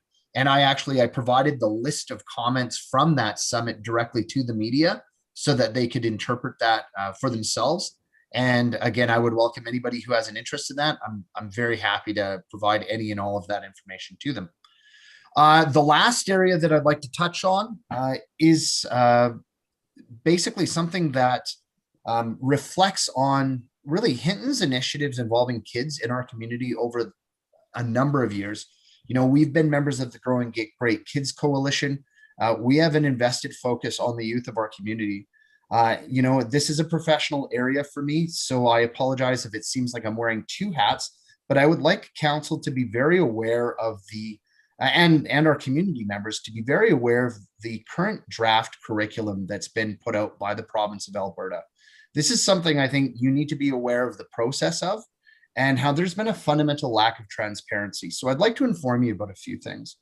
As far as that process goes, of the 42 to 45,000 educators in the province, approximately 120 were invited to participate in sharing their thoughts on a potential draft curriculum. Those 120 educators were forced to sign an NDA, a non-disclosure act. They are not allowed to share their thoughts on the process. More importantly, they're not allowed to share with you, the public, whether or not their concerns and their comments were actually taken into account with the curriculum. To clarify to members of the public, this curriculum was not written by educators. They were given a short window of time over a number of days to provide their thoughts. And those thoughts you will never know because they're protected by an NDA. That's a huge transparency concern if we're talking about what's best for your kids. Now, I want to clarify something. I'm not taking pot shots at any political party. My first and foremost concern as a counselor and as an educator is doing what's best for kids. And I'm telling you now, in my professional opinion, the draft curriculum that's out there is not what's best for kids. There's a number of high-level concerns I have with it as a professional. Number one, it is not developmentally appropriate. We have a number of heads of universities just penned an op-ed today coming out and stating that. More so, there's some real issues with academic integrity. There's parts of this curriculum that have been lifted straight off of Wikipedia. And I mean copy and paste, direct plagiarism right off Wikipedia. I have pictures, I can show you that. That was brought to light, and without saying anything, the province quietly tried to change those documents so that it wouldn't reflect that. We have the original pictures. Again, academic integrity and plagiarism is a huge issue. Your kids are worth more than cut and paste curriculum from Wikipedia and from the United States. So ultimately, I'd like you to consider that. I'd like you to consider contacting our MLA and expressing your concerns and saying that your kids deserve better. Because ultimately there has been a lack of consultation with the experts in the field because this has been a very politically driven process. The Premier himself admitted this during the last government. He said that essentially the leftist curriculum that's in schools produces only leftist governments. That's fundamentally wrong. If you look at the long-standing tradition of conservative governments in Alberta, that's not an accurate statement. So again, we should be building curriculum that's best for kids, not best for political parties. So I'd really like you to consider taking a stand and talking to our MLA, using that political process to advocate for our kids. And I wouldn't be saying this if I didn't think that's what was best for our kids right now. Thank you. Thank you, Councillor Magoon, and we appreciate your comments regarding that. And I also encourage council to speak up regarding that, as it's a really a hot topic that has a huge impact on our future generations. For myself, we had a meet and greet, a waste management meeting with the winning contractor to sort of make sure that we're still aligned, correctly on what kind of goals we want regarding our governance model. So it was pleasant to hear that they were really trying to get a better understanding of what our exact deliverables will be, and our target date is still middle of July, which is good, which would be kind of setting up to have something presented in front of individual councils. There's 4 members, so it'd be us, Yellowhead County, Edson, and Jasper, maybe late August. So that's the target date, but obviously if there's an update and timelines change, I will, or Councillor Hawes will update council regarding that. I did have an impromptu conversation with Edson, Drayton Valley, Dr. Hinshaw, and staff earlier today. They reached out at 10 after 1, asking if they could speak to us regarding the variants, because obviously that's a hot topic in our community. There wasn't a lot of information. 2 key points. One, we were talking about communication, that municipalities need to have this information right away when it comes to these variants. So then we can then communicate to our individual areas what's going on. One of the challenges was that there are thousands of these cases, right? So it's hard to reach out to all individual areas. But there was a commitment from Dr. Hinshaw, who was very pleasant on this and very receptive about working towards better communication regarding that. And to be quite frank, there's not a lot of information right now on the variant and if it affects people who have already had different strains of COVID before. There's still a lot of data that is just not known. So she is committed to speak more regarding the variant specifically at a level where I think Albertans can better understand the short, medium, and long-term future of these variants. So it was a good conversation to have, and I apologize for not reaching out to council right away. But like I said, I received a text from our MLA, who I do thank, at just after 1 o'clock, and our meeting was at 2. And that's all for me at the moment. And with that, I'll go to urgent matters. Council, are there any urgent matters we would like to discuss? Councillor Nelson. Yeah, it kind of came up in my mind halfway through the meeting, but I just want to make sure council was comfortable with not having any more check-ins regarding kind of COVID and masks. Upon repealing that bylaw, we no longer have our kind of first and third Tuesday mask check-in. So just want to make sure council was kind of aware of that, and if we wanted to create some other direction to monthly have an update or something like that. So thank you. Is that you have a question? No, I think just I think we felt like that update was likely not directly within the bylaw, but it's actually within the bylaw that we review the bylaw. So just if council would like more reporting, maybe to give that some thought, and could be direction given to or a request from the agenda committee or something like that. So just didn't want us in the community to be caught off guard, that first Tuesday and third Tuesday when we no longer have that discussion. So thank you. Okay, yeah, thanks for that clarification, Councillor Nelson. Seeing no urgent matters, CA Olson. Mayor Michaels. So just want to start out with some thanks to Mr. Winston Rousseau for filling in for me over the last little bit while I dealt with some family matters that required some attention.